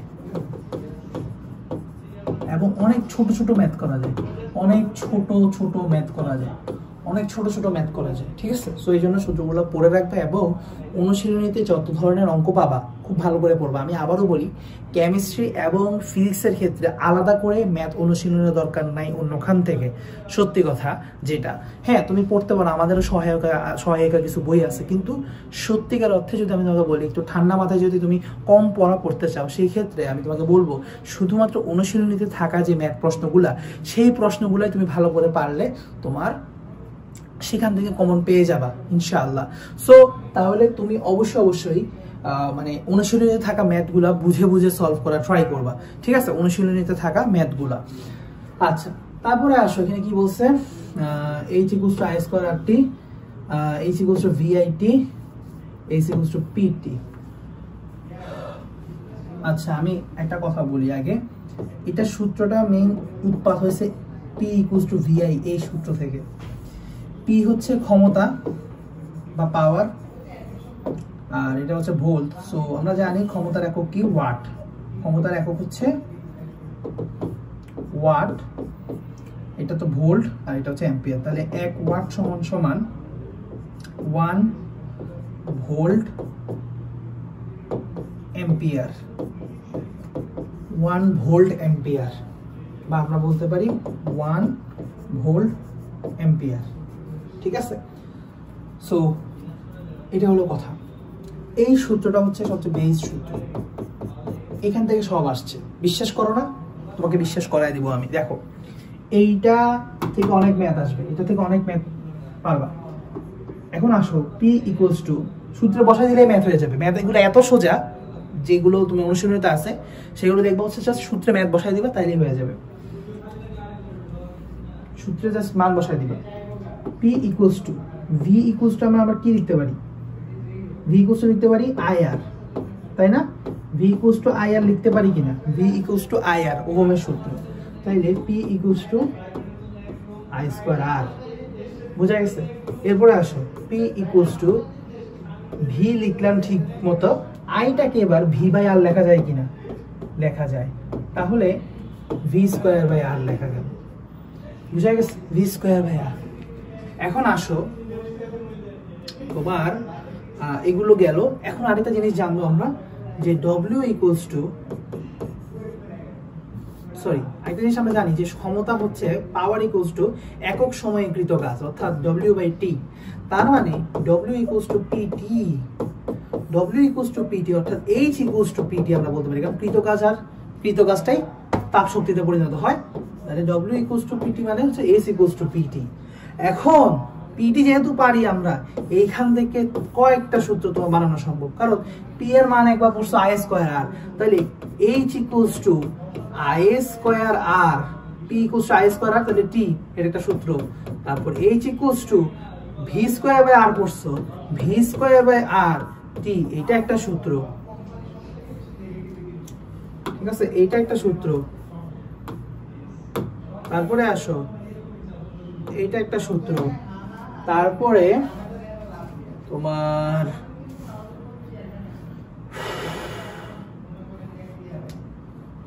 তারপর এইটা একটা সূত্র, এটা নিজে একটা সূত্র, H equals two PT, W equals to PT, বুঝা গেছে?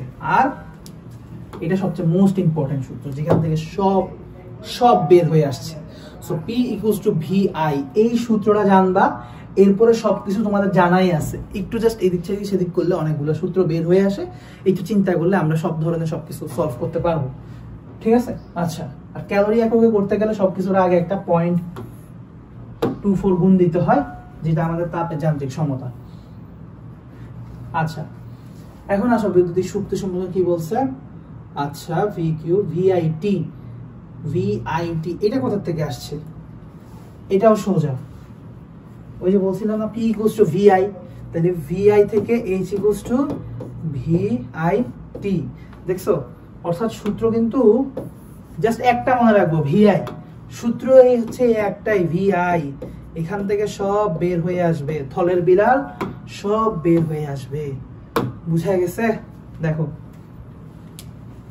এইভাবে করে কেউ যদি পড়ো তাহলে কোনোদিনও কঠিন লাগবে না। সূত্রটা 100টা মুখস্থ করা লাগবে না, একটা মুখস্থ করবা, অন্যগুলা এমনি মনে পড়ে যাবে, কারণ একটা থেকে একটা ডিরাইভ করা যায়, খুব খুব তাড়াতাড়ি ডিরাইভ করা যায় এবং ইজিলি ডিরাইভ করা যায়। আচ্ছা, তো ডব্লিউ ইকুয়ালস টু ভি। আচ্ছা, সেখান থেকে আমরা বলতে পারি 1 জুল সমান সমান 1 volt into 1 ampere into 1 second. আচ্ছা, এটা বলতে পারি। আচ্ছা, 1 বিওটি, এটা very very important. 1 kilowatt hour, অর্থাৎ আমাদের যে বৈদ্যুতিক যে ইউনিটগুলা বিওটি, সো মানে হচ্ছে board of trade unit. Board of trade unit অর্থাৎ আমাদের যে বাজারজাতকরণ করা হয় বিদ্যুৎটা, আমাদের বাসায় যে 1 ইউনিট বিদ্যুৎ দেয়, 2 ইউনিট বিদ্যুৎ দেয়, 10 ইউনিট বিদ্যুৎ দেয়, সো ইউনিটের হিসাবটা হয়। সো ওই ইউনিট সমান সমান হচ্ছে 1 কিলোওয়াট আওয়ার। কেন কিলোওয়াট আওয়ার? চিন্তা করো, কিলোওয়াট পি এবং টি, তাহলে ডব্লিউ ইকুয়ালস টু বা এইচ ইকুয়ালস টু পিটি বলছিলাম, বুঝা গেছে? এইচ বা ডব্লিউ ইকুয়ালস টু পিটি বলছিলাম। সো বেসিক্যালি কত ক্ষমতা, সরি কত তাপ শক্তি দেওয়া হয়, এটাই হচ্ছে কথা। Kilowatt hour, 1 kilowatt, 1 kilowatt hour, তাহলে 1 ইউনিট সমান সমান 1 ইউনিট সমান সমান 1 কিলোওয়াট আওয়ার। আর 1 কিলোওয়াট আওয়ার সমান সমান হচ্ছে 3.6 into 10 to the power 6, 3.6 into 10 to the power 6 joule. বুঝা গেছে? এটা কেমনে আসলো? খুবই সহজ, কারণ কিলোওয়াট আওয়ার মানে তো বুঝতেছো যে 1 কিলোওয়াট হচ্ছে 10 to the power 3 watt, 3 watt, বুঝছো? এবং আওয়ারে হচ্ছে কতটুকু, আমরা এটা ওয়াট মানে তো আমরা জানি জুল পার সেকেন্ড। আবার যদি আওয়ার লেখে, 1 ঘন্টা সমান 3600 সেকেন্ড, 1 ঘন্টা সমান 3600 সেকেন্ড। তো 3600 মানে 3.6 ইনটু 10 টু দ্য পাওয়ার 3, তাহলে 10 to the power 3, 10 to the power 3 গুণ করে 3.6 into 10 to the power 6 joule. তাহলে বুঝছো? একটু ডিরাইভেশনটা দেখাই দিলাম, জাস্ট মুখস্থ করে রাখবা, ডিরাইভ করতে গেলে টাইম লাগবে। তাহলে মনে রাখবা 1 ইউনিট বিদ্যুৎ সমান সমান, আমি আবারও লিখি, 1 ইউনিট বিদ্যুৎ সমান সমান 1 কিলোওয়াট, 1 কিলোওয়াট আওয়ার, যেটার মানে হচ্ছে 3.6 into 10 to the power 6 joule. So এই কথাটা একটু ভালো করে মুখস্থ রাখবা। যখন বলবে বৈদ্যুতিক খরচের হিসাবগুলো অঙ্ক করতে দেয় অনেক সময়, যে এত মিটার বিল হয়েছে, এতটুকু বিদ্যুৎ খরচ হচ্ছে, তাহলে মাসে কত বিল উঠবে, এরকম টাইপ কিছু অঙ্ক আছে, অনুশীলনীতে আছে। সো এরকম ছোটখাটো অঙ্ক যাতে পারো, সেটার জন্য অবশ্যই সূত্র জানা লাগবে। আচ্ছা, এই জিনিসটা জানা লাগবে। আচ্ছা, এগুলো আমরা অলরেডি পড়ে ফেলছি, তো আসলে এগুলো নিয়ে টাইম ওয়েস্ট করার কিছু নাই। আচ্ছা, আর জিনিস জানতে হবে, হর্স পাওয়ার। অনেক সময় প্রশ্ন করতে পারে যে এতটুকু ওয়াট খরচ হয়েছে, তাহলে বলো কত হর্স পাওয়ার খরচ হলো।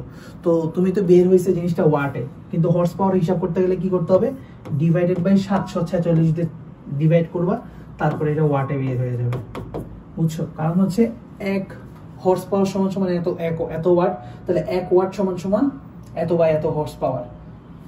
ঠিক আছে? মানে হর্স পাওয়ারে বের হবে, এইচপি তে বের হবে। ঠিক আছে? উপরে যেটা দেয়া থাকবে ডিভাইডেড বাই 746, তাহলে সেটা দিয়ে করলেই হচ্ছে তোমার হর্স পাওয়ারে বের হয়ে যাবে। ওকে? আচ্ছা, একই কথাবার্তা সব লেখা রাখছে বারবার। বৈদ্যুতিক ফিউজ, ভেরি ভেরি ইম্পর্টেন্ট। বৈদ্যুতিক ফিউজটা কিসে লাগানো হয় সেটা পরীক্ষায় আসবে। শ্রেণী সমবায়ে লাগানো হয়, সোজা কথা, এবং কম গলনাঙ্কের একটা পরিবাহী তার লাগানো হয়। ঠিক আছে? নিম্ন গলনাঙ্ক বিশিষ্ট একটা সংকর ধাতু ব্যবহার করা হয়। আচ্ছা, 3 ভাগ সীসা আছে, এত কিছু লাগবে না। 3 ভাগ সীসা আর হচ্ছে 1/3 এর মিশ্রণে করা হয় ফিউজ তার। এই ফিউজ তারটা খুবই নিম্ন গলনাঙ্ক হয়, খুবই নিম্ন গলনাঙ্ক। ওকে, গলনাঙ্ক হচ্ছে 300 কম থাকে। আচ্ছা, যখন অতিরিক্ত তড়িৎ প্রবাহ হয়, তারটা গরম হয়ে গলে যায়, গলে গিয়ে বিদ্যুৎ সরবরাহ বন্ধ করে দেয়। কারণ একটা নির্দিষ্ট জায়গায় যদি তার গলে কানেকশন নষ্ট হয়ে যায়, তাহলে তার বিদ্যুৎ প্রবাহ হইতে পারে না, তাই না? এই হলো ঘটনা। তো আসো এখন আমরা তড়িৎ কোষ নিয়ে আলোচনা করি। তো তড়িৎ কোষ আমরা জানি যে এটা একটা রাসায়নিক শক্তি থেকে আমার তড়িৎ শক্তিতে পরিণত হয়। তো তড়িৎ কোষের কাজটা কিছু না, একটা রাসায়নিক শক্তিকে ব্যবহার করে নিরবিচ্ছিন্নভাবে তড়িৎ প্রবাহ চালায় যাওয়া। ঠিক আছে, রাসায়নিক শক্তি বেসিক্যালি এখানে বিদ্যুৎ শক্তিতে পরিণত হয়, তাই না? আচ্ছা, তো এরকম কোষের উদাহরণগুলো একটা দেখে রাখবা, ল্যাকলেন্স লেস, শুষ্ক কোষ, সীসা অ্যাসিড, সঞ্চয় কোষ ইত্যাদি। আচ্ছা, সচল যন্ত্রাংশ যুক্ত তড়িৎ কোষ হচ্ছে ডায়নামো। তাহলে ডায়নামো এক ধরনের তড়িৎ কোষ আমরা জানতে পারলাম। এখন আসলে তড়িৎ কোষের প্রকারভেদগুলো। তড়িৎ কোষ আমরা জানি দুই ধরনের, একটা হচ্ছে মৌলিক এবং একটা হচ্ছে সঞ্চয়ী। তো মৌলিক বা প্রাইমারির মধ্যে যেটা হয় যে এখানে রাসায়নিক ক্রিয়ার মাধ্যমে সরাসরি তড়িৎ প্রবাহ সৃষ্টি করে, ভোল্টার কোষ, ল্যাকলেন্স কোষ এবং শুষ্ক কোষ হচ্ছে এটার উদাহরণ। আর গৌণ বা সঞ্চয়ী কোষের ক্ষেত্রে যেটা হয় যে বাহির থেকে, ইম্পর্টেন্ট কথাটা হচ্ছে কি, নিজে নিজে কিছু করতে পারে না, বাহির থেকে একটা তড়িৎ প্রবাহ করে দেন ওই তড়িৎ শক্তিটা রাসায়নিক শক্তি হিসেবে সঞ্চয় করে রাখা হয়, পরবর্তীতে যাতে ওই রাসায়নিক শক্তিটা কনভার্ট করা যায় তড়িৎ শক্তিতে। অর্থাৎ ব্যাপারটা অনেকটা এরকম চার্জিং এর ইস্যুটা। আমরা যখন মোবাইলে চার্জ দেই তখন কি হয় যে বাইরে থেকে একটা তড়িৎ শক্তি প্রবাহিত করে আমরা রাসায়নিক শক্তি হিসেবে এটাকে সঞ্চয় করে রাখি মোবাইলের মধ্যে। তারপর যখন চার্জ থেকে খুলে মোবাইলটা ব্যবহার করতেছে সেই সময় রাসায়নিক শক্তিটা আসলে তড়িৎ শক্তিতে কনভার্ট হচ্ছে। সো এইটাই হচ্ছে সঞ্চয়ী কোষের ব্যাপারটা। তাহলে সঞ্চয়ী কোষ হচ্ছে বেসিক্যালি আমরা যেই ব্যাটারিগুলো আমরা আসলে চার্জ দিতে পারি, রিচার্জেবল জিনিসপত্র।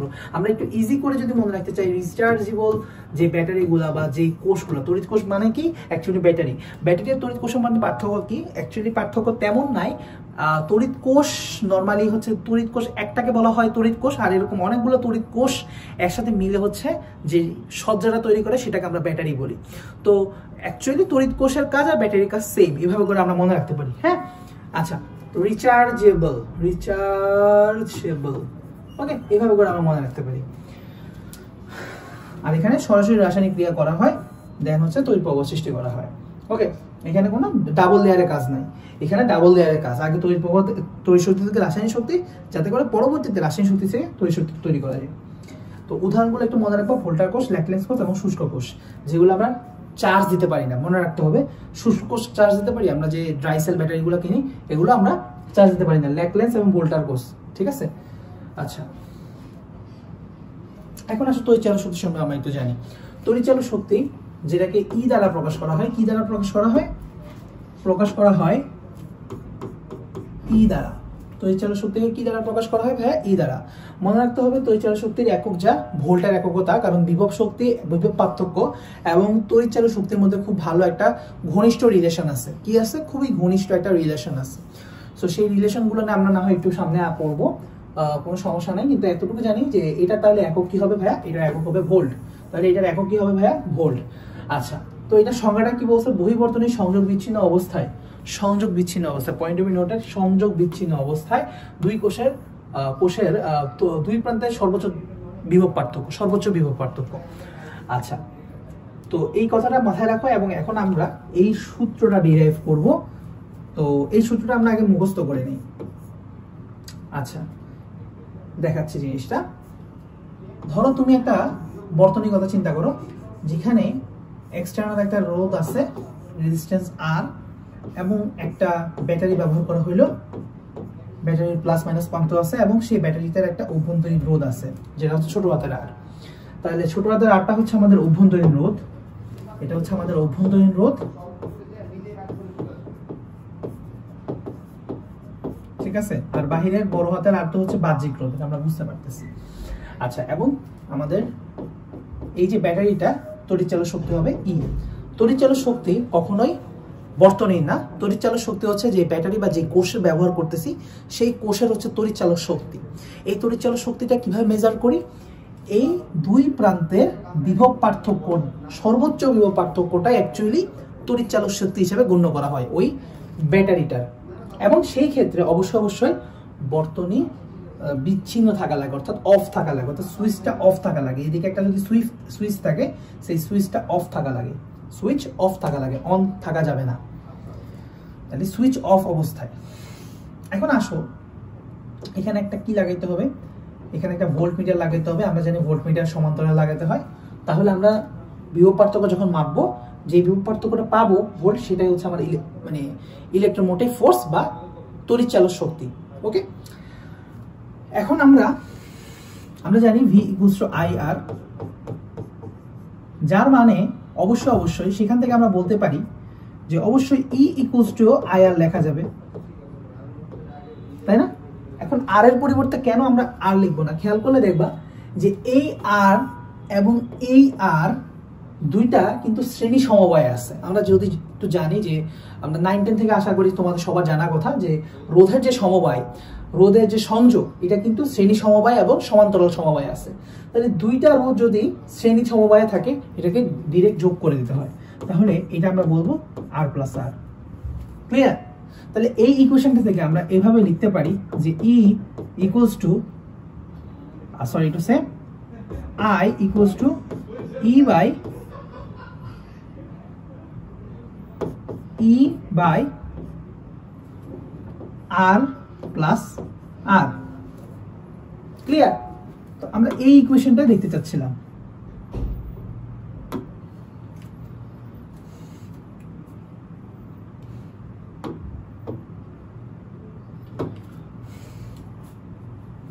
এই ইকুয়েশনটা থেকে আমরা আরেকটা জিনিস একটু জানবো। এই ইকুয়েশনটা আমাদের খুব কাজে লাগবে। কেন কাজে লাগবে? বিভিন্ন অঙ্ক করতে গেলে যদি বলা হয় যে একটা ব্যাটারি তড়িৎচালক শক্তি হচ্ছে এত ভোল্ট, এটা বাহ্যিক রোধ এত লাগানো হয়েছে, ওই ব্যাটারিটার অভ্যন্তরীণ রোধ এত, তাহলে ওই বর্তনীতে কত পরিমাণ ইলেকট্রিসিটি প্রবাহিত হবে অর্থাৎ তড়িৎ প্রবাহিত হবে, এরকম ম্যাথ দিলে এটা সূত্র কাজে লাগবে। সো এটা খুব ভালো করে মুখস্থ করবা। এই সূত্রটা খুবই দরকারের কাজের একটা সূত্র। এখন আসো আমরা যদি এই লাইনটা থেকে আরেকভাবে লিখতে পারতাম যে আইআর প্লাস আইআর লেখা যাইতো কি লেখা যাইতো না, আমরা যদি এই কাজটা গুণটা করে দিতাম। এখন দেখো যে এই আইআর মানে আমরা বলতে পারি ভি প্লাস আইআর। ওকে, সো এই আইআরটা হচ্ছে বলা হয় বিভব পতন, এই আইআরটাকে বলা হয় বিভব পতন। তাহলে কোনো সময় যদি তোমাকে কোনো ম্যাথ দিতে বলে, দেয় না আসলে সাধারণত, যে বিভব পতন কত হিসাব করো, তাহলে জাস্ট তোমাকে আই ইন্টু আর করলে এটা হচ্ছে তোমার বিভব পতন। তাহলে আমরা চাইলে বলতে পারি ভি প্লাস ভি প্রাইম, এই ভি প্রাইমটা হচ্ছে আমার বিভব পতন। তো এটা কেন বিভব পতন বললাম একটু চিন্তা করো। E minus V equals to V prime, অর্থাৎ আমার তড়িৎচালক শক্তি যত থাকার কথা, কিন্তু আমি এক্স্যাক্টলি সুইচ অন অবস্থায় যখন ভোল্ট মিটারে মাপতে গেছি, এই আমাকে ভোল্ট মিটারে যতটুকু ভোল্ট দেখাচ্ছে এটাই হচ্ছে ভিটা। তাহলে যতটুকু ভি পাইলাম আর যতটুকু ভি পাওয়ার কথা ছিল, ব্যাটারি গায়ে লেখা ছিল 2 ভোল্টের ব্যাটারি, কিন্তু আমি যখন মাপলাম, মেপে দেখলাম 1.9, ওই যে 0.1 কোথায় লস হইলো, এই ডিফারেন্সটাই হচ্ছে বিভব পতন। কারণ তুমি যখন একটা সুইচ অন করো, অন করার সাথে সাথে একটা নির্দিষ্ট পরিমাণ ভোল্টেজ ড্রপ হয়ে যায়। সো এই ভোল্টেজ ড্রপ বা বিভব পতন কত হিসাব করার উপায় হচ্ছে এই আই ইন্টু ছোট আধার, অর্থাৎ অভ্যন্তরীণ রোধটা। একটা তড়িৎচালক শক্তির, একটা তড়িৎচালক ব্যাটারি বা কোষের ভিতরে অবশ্য অভ্যন্তরীণ রোধ থাকে। এই অভ্যন্তরীণ রোধের কারণেই আসলে একটা নির্দিষ্ট পরিমাণ ভোল্টেজটা ড্রপ হয়েই যায়। ঠিক আছে, গায়ে যত ক্ষমতায় লেখা থাকুক না কেন ওই ক্ষমতাটা ড্রপ করে। আচ্ছা, সো এটা হচ্ছে ঘটনা। এখন সুইচ অফের যে বিষয়টা বলছে যে কেন আমরা সুইচ অফ করলে যে বিভব পার্থক্যটা পাবো, দুই প্রান্তের সর্বোচ্চ বিভব পার্থক্য পাবো, সেটাই তড়িৎচালক শক্তি। সেটা তোমাকে প্রমাণ করে দেখাই। এই জায়গায় যদি কোনো কারণে আই যদি 0 হয়ে যায়, আই যদি 0 হয় অর্থাৎ তড়িৎ প্রবাহ যদি 0 করে দেওয়া হয়, আমি যদি সুইচটা অফ করে দিই তাহলে কি কারেন্ট ফ্লো করবে? করবে না, আই 0 হয়ে যাবে।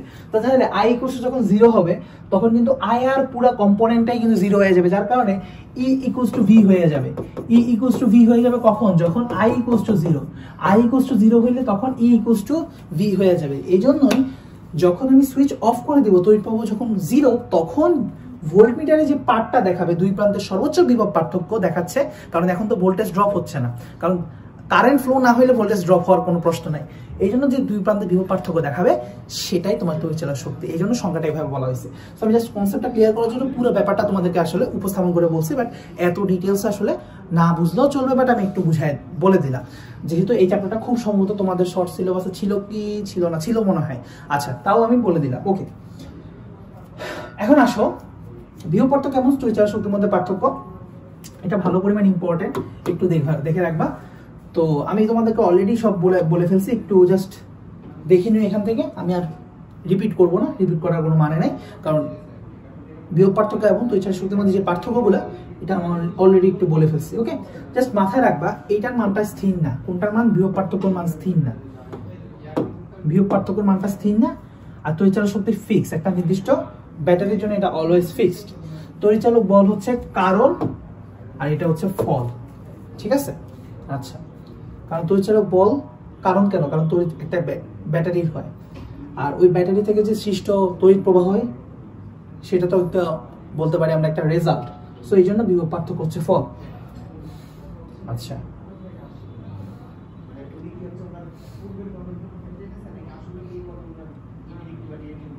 আচ্ছা, এখানে আমি যে কথাগুলো বলছি না, এক্স্যাক্টলি এই কথাগুলো বাংলা কথায় লেখা আছে, তোমরা চাইলে পড়তে পারো, কিন্তু এটা আমার দরকার নাই, যেহেতু বলে ফেলছি আমি। বুঝলে হয়েছে, কারণ বুঝাটাই দরকার, কারণ এখান থেকে ডিরেক্ট কোনো কোশ্চেন মানে দিবে না, যেতে তোমার একদম মানে সরাসরি কোনো প্রশ্ন আসবে না। বুঝলে ভালো, যেই জন্য আমি বুঝাই দিচ্ছি জিনিসপত্রগুলো, আর দেখার লাগবে না। এখন আসো অভ্যন্তরীণ রোধ। আচ্ছা হ্যাঁ, কোষের অভ্যন্তরীণ বিদ্যুৎ প্রবাহ যে পরিমাণে বাধা পায় সেটা হচ্ছে অভ্যন্তরীণ রোধ। আচ্ছা, এটা হয় কোষের হয়।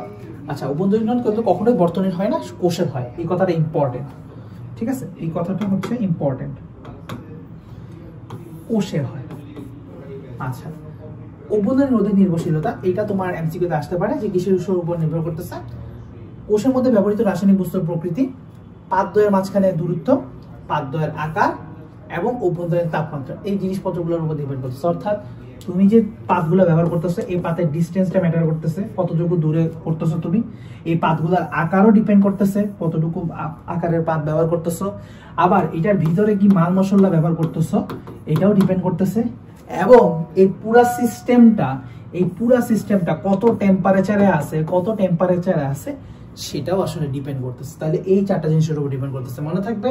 ফার্স্ট হলো পাতের আকার, পাতের দূরত্ব, ভিতরে কি মাল মশলা ব্যবহার করতেছে, এবং পুরো সিস্টেমটা কোন তাপমাত্রায় আছে সেগুলোর উপর ডিপেন্ড করতেছে। তুমি যদি কয়েকবার ডায়াগ্রামেটিক্যালি এভাবে পড়ো তাহলে মুখস্থ হয়ে যাবে। আমি আবার দেখাই, পাতের আকার, দুজনের মধ্যে দূরত্ব, ভিতরে কি মাল মশলা ব্যবহার করছো সেটার প্রকৃতির উপর, এবং পুরো সিস্টেমটা কোন তাপমাত্রায় আছে সেটার উপর ডিপেন্ড করতেছে। ক্লিয়ার?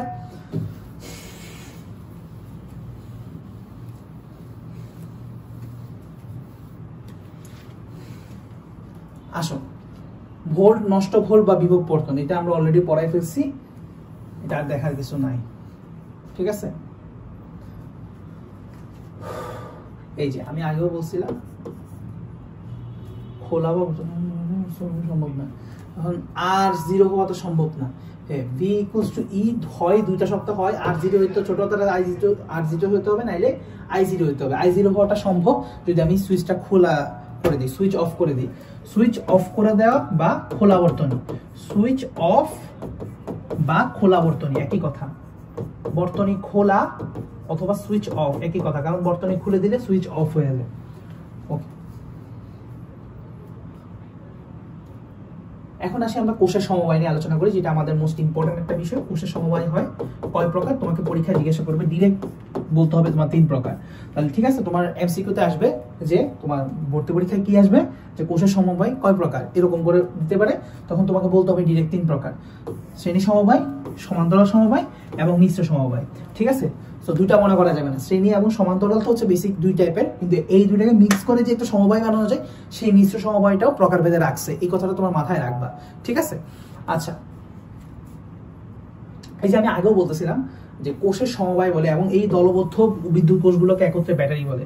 অর্থাৎ কোষের সমবায়কে, অনেকগুলো কোষের সমবায়কে একত্রে কিন্তু ব্যাটারি বলে, এবং যেটা হচ্ছে 3 প্রকার। ওকে, এখন আসলে শ্রেণী সমবায় সম্পর্কে তোমাদের আসলে আইডিয়া থাকার কথা, এবং সমান্তরাল সমবায় নিয়ে তোমাদের আইডিয়া থাকার কথা। শ্রেণী বলতে কি, যে একটার পর একটা যদি ব্যাটারি লেগেই যায় তাহলে ওটা হচ্ছে শ্রেণী। এবং যদি এরকম হয় যে সমান্তরাল সমবায়, যে এরকম একটা ব্যাটারি, এরকম একটা ব্যাটারি, এরকম একটা ব্যাটারি লাগাইলাম, তাহলে এটা হচ্ছে আমাদের সমান্তরাল, এটা হচ্ছে আমাদের সমান্তরাল সমবায়, এটা হচ্ছে আমাদের শ্রেণী সমবায়। আর মিশ্রটা কি ভাইয়া, ধরো এখানে অনেকগুলো আছে শ্রেণীতে, এই শ্রেণীটা, এই পুরো শ্রেণীটা আবার এটার সাথে ধরো সমান্তরালে আছে, এটার সাথে ধরো সমান্তরাল আছে, অর্থাৎ এখানে সমান্তরালও আছে, এখানে আবার শ্রেণীও আছে, একটা মিশ্র সমবায় করতেছে, ঠিক আছে? এখানে একটা মিশ্র সমবায় করতেছে। তো আমরা বুঝার পরে এখন আমি তোমাদেরকে এই ইকুয়েশনগুলো কিভাবে ডিরাইভ করতে হয় আমি তোমাদেরকে একটু শর্টে বলি, ইন শর্টে বলি। তো দেখো, আমাদের নর্মাল সিনারিও কিরকম ছিল, যে একটা বাহ্যিক রোধ থাকবে, জাস্ট একটা ব্যাটারি থাকলেই ঘটনা ছিল একদম সিম্পল এন্ড গর্জিয়াস ছিল, যে ঘটনাটা অনেক সোজা ছিল, আসলেই সোজা ছিল, যে তোমার ই ইকুয়ালস টু আমরা সরি বলতে পারতাম I equals to E divided by R plus R, এই কথাটা খুব ইজিলি বলতে পারতাম। কিন্তু যখনই শ্রেণী সমবায় চলে আসবে, আমি তোমাদেরকে প্রমাণ করে দেখাবো না, জাস্ট ছোট কিছু শর্টকাট দেখাবো যেটার মাধ্যমে তুমি সূত্রগুলো মনে রাখতে পারবে। কারণ সূত্র জানা থাকলে তোমাকে যদি বলো নিচের কোনটি সঠিক বা সঠিক নয় এরকম, সূত্রটা তুমি ঠিক দিয়ে আসতে পারবা। প্লাস ওখান থেকে ছোটখাটো ম্যাথ আসলে জাস্ট বসাই দিলে হয়ে যাবে মান, ওইরকম ম্যাথ আসলে তুমি পারবা। ওকে, এখন ধরো সেই টু আমরা হচ্ছে এখানে একটা জিনিস দেখবো, এখানে দেখবো আরেকটা জিনিস। হ্যাঁ, তো আমরা যদি শ্রেণী সমবায়ের কথা বলি, অর্থাৎ শ্রেণী সমবায় কোষের, এটা কিন্তু কোষের রোধের না, কোষের শ্রেণী সমবায় যদি হইতো, এখানে কি সিনারিও হইতো? আর যদি কোষের সমান্তরাল সমবায় হইতো তাহলে কি ঘটনা ঘটতো?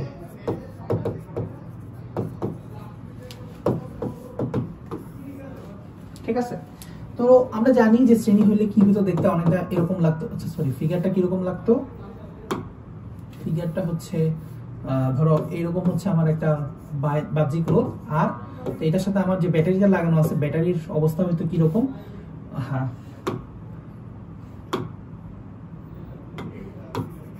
ব্যাটারির অবস্থা হতো এরকম এরকম এরকম এরকম। ঠিক আছে, plus minus plus minus plus minus plus minus, sorry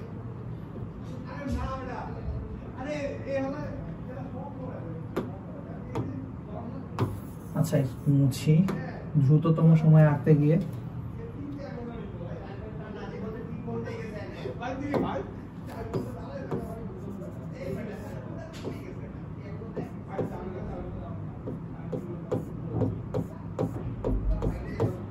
ঠিক আছে, ওকে, সো এইরকম দেখতে হবে আমাদের সেই সমবায়। আমাদের তো আসলে ছবি দরকারও নাই, কারণ এখানে বুঝাবুঝির দরকার নাই, কারণ তোমাদেরকে ছবি দিয়ে কখনো উদ্দীপক দিবে না। তোমাদের মেডিকেল ভর্তি পরীক্ষায় আমি যতবার দেখছি কোনো উদ্দীপকও দেয় না, কোনো ছবিও দেয় না। আমি ইভেন কোনো ভর্তি পরীক্ষা দেখছি কি মানে ভুলে অনুশীলনী থেকে প্রশ্ন তুলতে গেছে, শুনো মজার ঘটনা শুনো, অনুশীলনী থেকে প্রশ্ন তুলতে গেছে, অনুশীলনী যে উদ্দীপক ছিল বা উদ্দীপকের যে ছবিটা এটা তুলে নাই, বা উদ্দীপকটাও তুলে নাই, অনেক সময় লেখাটা ছিল ডিরেক্ট 2 নাম্বার প্রশ্ন তুলে দিছে যে বলো বর্তনীর রোধ কত হবে, বর্তনীর তড়িৎ প্রবাহ কত হবে। আরে প্রশ্নই তো দিলে না, তুমি কোথা থেকে অ্যান্সার আনতেছো? একটু পরে আমি প্রশ্ন সলভ করলে হয়তো দেখবা। ঠিক আছে, মানে এত ফানি একটা ইস্যু, মানে মেডিকেল ভর্তি পরীক্ষার বিগত কয়েক বছর এরকম উল্টাপাল্টা প্রশ্ন করছে। তো আসো এরকম দেখতে হইতো আর কি। হ্যাঁ, জাস্ট আমি বলতেছি, হ্যাঁ মাথা থাকলে ভালো হতো। দেখো শ্রেণী সমবায় এবং সমান্তরাল সমবায় দেখতে এরকম হইতো, এবং এটা দেখতে কিরকম হইতো এটা ম্যাটার না, আমাদের সূত্রটা জানা লাগবে। তো সূত্র হচ্ছে তখন আই ইকুয়ালস টু কত সংখ্যক লাগাচ্ছি, নাম্বার কত সংখ্যক আমরা এই কোষ শ্রেণী সমবায় কিংবা সমান্তরাল সমবায় লাগাচ্ছি, সেটা আমরা ধরে নিলাম হচ্ছে n সংখ্যক, ধরে নিচ্ছি এটা n সংখ্যক। তো যদি n সংখ্যক হয় তাহলে নর্মাল তো সূত্র ছিল E by R plus R, তো এখানেও সেম জিনিসই হবে, I equals to E R plus R।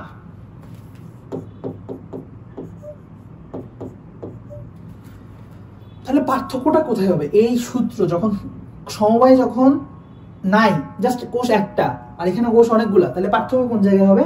উপরে নিচে n দিয়ে গুণ হবে, উপরে নিচে n দিয়ে গুণ হবে, উপরেও গুণ হবে, উপরেও গুণ হবে, নিচেও গুণ হবে। কিন্তু নিচের গুণটা ঝামেলাপূর্ণ। নিচের গুণটা এই বড় হাতের আরের সাথে হবে নাকি ছোট হাতের আরের সাথে হবে, আবার এখানেও ছোট হাতের আরের সাথে হবে নাকি বড় হাতের আরের সাথে হবে, এটাই পরীক্ষার হলে প্রেসারে তোমরা ভুল করো। তো এটা মনে রাখার একটা উপায় আছে। দেখো শ্রেণী শব্দটা ছোট, শ্রেণী শব্দটা কি ছোট, আর সমান্তরাল শব্দটা হচ্ছে বড়। তাহলে যে যেটা তার সাথে সেরকম জাস্টিস করো, ছোটটার সাথে ছোট আর এর সাথে লাগায় দাও n, একদম সোজা ছোট আর এর সাথে n লাগানো দাও, বুঝতে পারছো? ছোট আর এর সাথে n লাগাও, কারণ শ্রেণী শব্দটা ছোট আর সমান্তরাল শব্দটা বড়, তাই বড় হাতের আর এর সাথে লাগায় দাও nটা। এইটাই তো আমি এই সূত্র পড়ানোর জন্য হচ্ছে মোটামুটি একটু টাইম নষ্ট করছি, সরি টু সে। সো এই সূত্রটা তোমাকে জানতে হবে, ডিরাইভেশন দরকার নাই, জাস্ট টেকনিকটা মাথায় রাখতে হবে। এখন আসি আমাদের গুরুত্বপূর্ণ কিরশফের সূত্র নিয়ে। কিরশফের সূত্র বা ইংলিশে কারশফও বলা যেতে পারে, সো বানান যেমনি লেখো না কেন ইটস অল দ্য সেম। ঠিক আছে, কিরশফস ল। তো বিদ্যুৎ নিয়ে উনি আসলে বেসিক্যালি দুইটা ল দিছিল। ফার্স্ট ল হচ্ছে ওনার কারেন্ট সূত্র বলা হয় বা জাংশন সূত্র বলা হয়। ভেরি ভেরি ইম্পর্টেন্ট, তোমার অপর নামগুলো সহ পড়তে হবে, কারণ পরীক্ষায় এভাবে বলে যে প্রথম সূত্রকে কি বলা হয়, এরকম করে বলবে। জাংশন উপপাদ্য বলা হয় কিংবা কারেন্টের সূত্র বলা হয়, ল অফ কারেন্ট, ঠিক আছে, কারেন্ট ল বলে। আর পরেরটা হচ্ছে বর্তনী সূত্র, দ্বিতীয় সূত্রটা হচ্ছে বর্তনী সূত্র বা ভোল্টেজ সূত্র, খুবই খুবই ইম্পর্টেন্ট। ভোল্টেজ সূত্র বলা হয় কিংবা লুপ উপপাদ্য বলা হয়। কি উপপাদ্য? লুপ উপপাদ্য। ফার্স্টটা বলা হয় জাংশন উপপাদ্য, পরেরটা বলা হয় লুপ উপপাদ্য। এটা মাথায় রাখতে হবে। ফার্স্টটা বলা হয় জাংশন উপপাদ্য, পরেরটা বলা হয় লুপ উপপাদ্য, ঠিক আছে। আর এটা ভোল্টেজ সূত্র বলা হয়, বর্তনী সূত্র বলা হয়, আর এটাকে বলা হয় কারেন্ট সূত্র। এখন একটা কথা মনে রাখতে পারো যে তোমার অপনামগুলো মনে রাখতে খুব একটা বেগ পাওয়া লাগবে না যদি তুমি সূত্রের বর্ণনাগুলো খুব ভালো করে বুঝো। তো আসি আমরা কি বলছে যে বর্তনীর কোন সংযোগ বিন্দুতে মিলিত প্রবাহ মাত্রাগুলো বীজগাণিতিক যোগফল সূত্র, অর্থাৎ summation of i equals two 0। আচ্ছা, এটা একটু বুঝতে হবে। এইখানে মূল একটা কথা হচ্ছে সংযোগ বিন্দু, সবচেয়ে ইম্পর্টেন্ট কথাটা হচ্ছে সংযোগ বিন্দু। অর্থাৎ এমন একটা পয়েন্ট সিলেক্ট করতে হবে যে পয়েন্টে অনেকগুলো কারেন্ট পাস হয়েছে। ধরো একটা বর্তনীতে একটা পয়েন্ট আমি খুঁজে পেলাম, যেই পয়েন্টে একটা কারেন্ট আসলো এইভাবে, ধরো এখানে আরেকটা কারেন্ট আসলো, ধরো এখান থেকে কারেন্ট একটা বের হয়ে গেল, আর আবার এখানে একটা কারেন্ট আসলো, ধরে নিলাম, হ্যাঁ। সো এই পয়েন্টে সবাই ক্রস করছে, এই পয়েন্টটা সবাই ক্রস করে করে ইলেকট্রিসিটি ফ্লো করতেছে। তাহলে এটাকে আমরা একটা জাংশন বলতে পারি কিংবা সংযোগ বিন্দু বলতে পারি। এই জন্য বুঝতে পারছো, এই জন্য এটাকে জাংশন ল বলা হয়। সো এটার সূত্রের মধ্যে মেইন কথা হচ্ছে একটা জাংশন পয়েন্ট থাকতে হবে, যে পয়েন্টটাকে সবাই ক্রস করে গেছে এবং ক্রস করে বিদ্যুৎ প্রবাহ হয়েছে। তাহলে ধরো এটা যদি হয় I1, এটা যদি হয় I2, এটা যদি হয় I3 এবং এটা যদি হয় I4, তার মানে এটা বলা হয়েছে summation of i equals two 0। তাহলে এই সংযোগ বিন্দুতে যতগুলো i যাবে সামেশন অফ i হচ্ছে 0। এখন বীজগাণিতিক যোগফল বলতে বোঝাচ্ছে কি, তোমাকে একটা জিনিস ধরে নিতে হবে যে হয় তুমি ইনপুট কারেন্টটাকে পজিটিভ ধরো, না হলে আউটপুটটাকে তুমি পজিটিভ ধরো।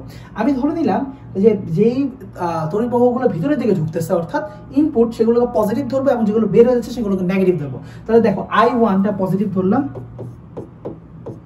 প্লাস I2টাও ভিতরে ঢুকতেছে, I3টা বের হয়ে যাচ্ছে,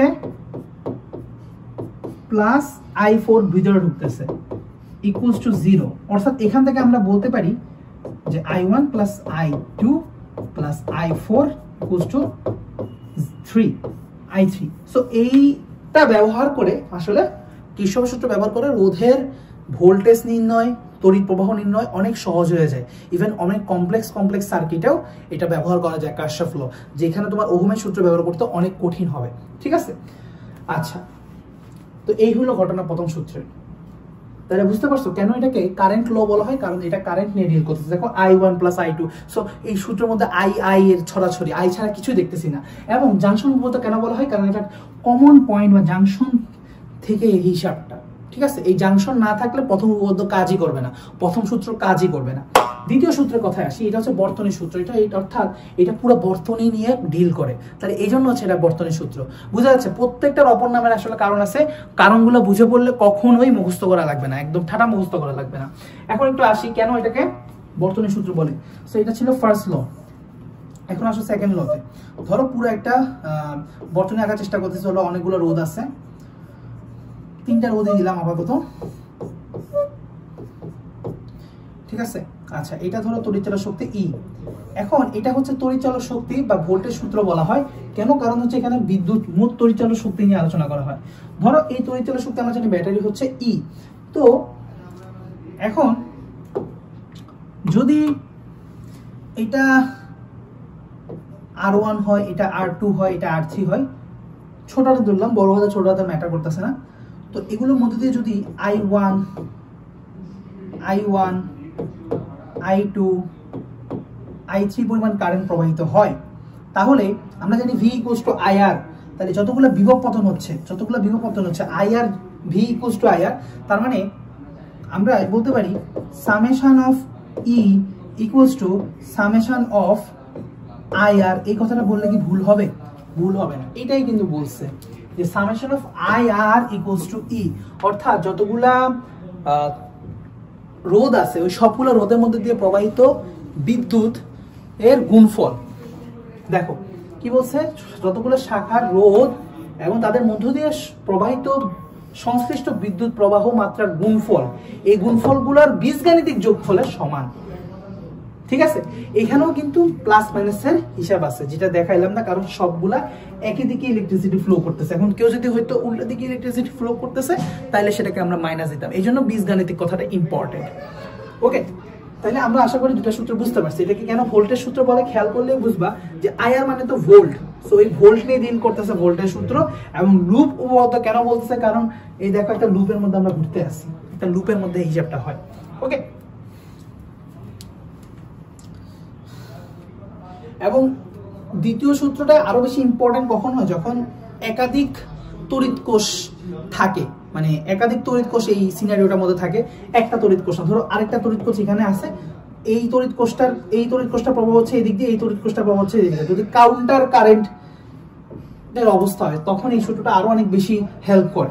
ঠিক আছে, একই লুপের মধ্যে থাকা লাগবে। এটা সত্য হচ্ছে কি, একই লুপের মধ্যে থাকা লাগবে। এই শর্ট মানে এই সূত্র ফেলতে হইলে অবশ্যই একটা পুরা বর্তনী বা একটা পুরা ফুল লুপের মধ্যে হিসাবটা করতে হবে। লুপ আলাদা হয়ে গেলে এই সূত্র আর হবে না। ওকে, কারশফের সূত্রের ব্যবহার, আমরা বিদ্যুৎ প্রবাহ আই খুব ইজিলি বের করতে পারবো, বিভব পার্থক্য ভি বের করতে পারবো। আচ্ছা, হুইস্টন ব্রিজ হচ্ছে কারশফের সূত্রের একটা ব্যবহার।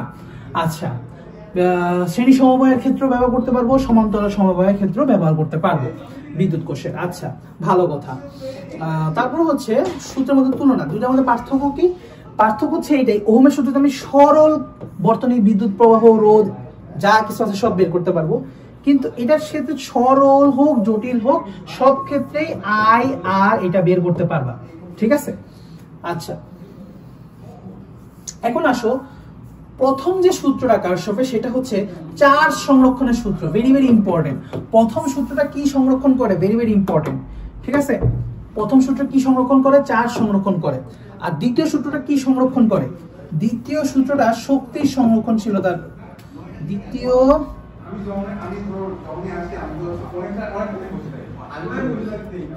দ্বিতীয় সূত্র হচ্ছে শক্তি সংরক্ষণ করে।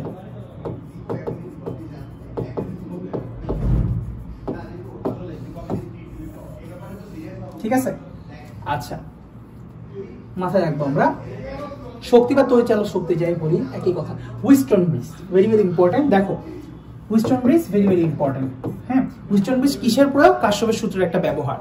ওকে, চারটা রোধ শ্রেণীবদ্ধভাবে সজ্জিত করে একটা আবদ্ধ লুপ তৈরি করতে হবে। আমরা করলাম, চারটা সংযোগস্থল তৈরি হবে। আচ্ছা, চারটা সংযোগস্থল তৈরি হবে, তাহলে আমরা একটু যা বলতেছে এগুলো একটু কথা এবং কাজে আমরা মিলাই নিই। কথা এবং কাজে আমরা একটু মিলাই নিই। একটু একটা সাইড করলাম, সাইড করে আমরা কথা এবং কাজে একটু মিলাই নিই। কি বলছে আমরা দেখি, যে চারটা রোধ আঁকতে হবে শ্রেণীবদ্ধভাবে, একটা লুপ বানাইতে হবে, আবদ্ধ লুপ। তাহলে একটা আবদ্ধ লুপ বানাইতে গেলে এরকম করে আঁকতে পারতাম, কিন্তু একটু সুন্দর করে আঁকি।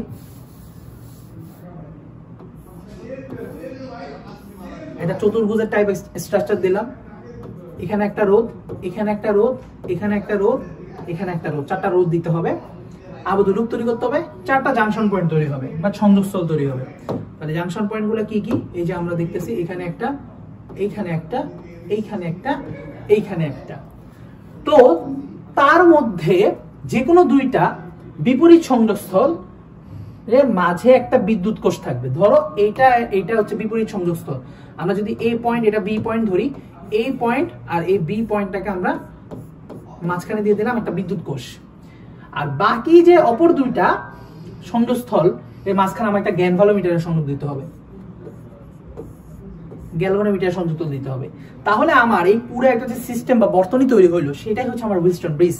তাহলে এই হুইস্টন ব্রিজের ব্যবহার হচ্ছে নিচের তিনটা। এই হুইস্টন ব্রিজটাকে ব্যবহার করে তিনটা যন্ত্রপাতি ব্যবহার করা হয়, খুব ইম্পর্টেন্ট যন্ত্রপাতি। Metre bridge, post office box এবং পটেনশিওমিটার, ভেরি ভেরি ইম্পর্টেন্ট।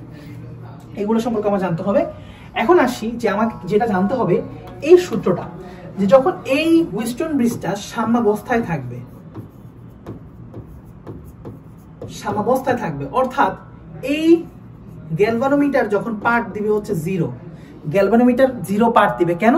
কারণ গ্যালভানোমিটারের মধ্যে তড়িৎ প্রবাহ আইজি, অর্থাৎ এই গ্যালভানোমিটারের মধ্যে কোনো তড়িৎ প্রবাহ হবে না, আইজি।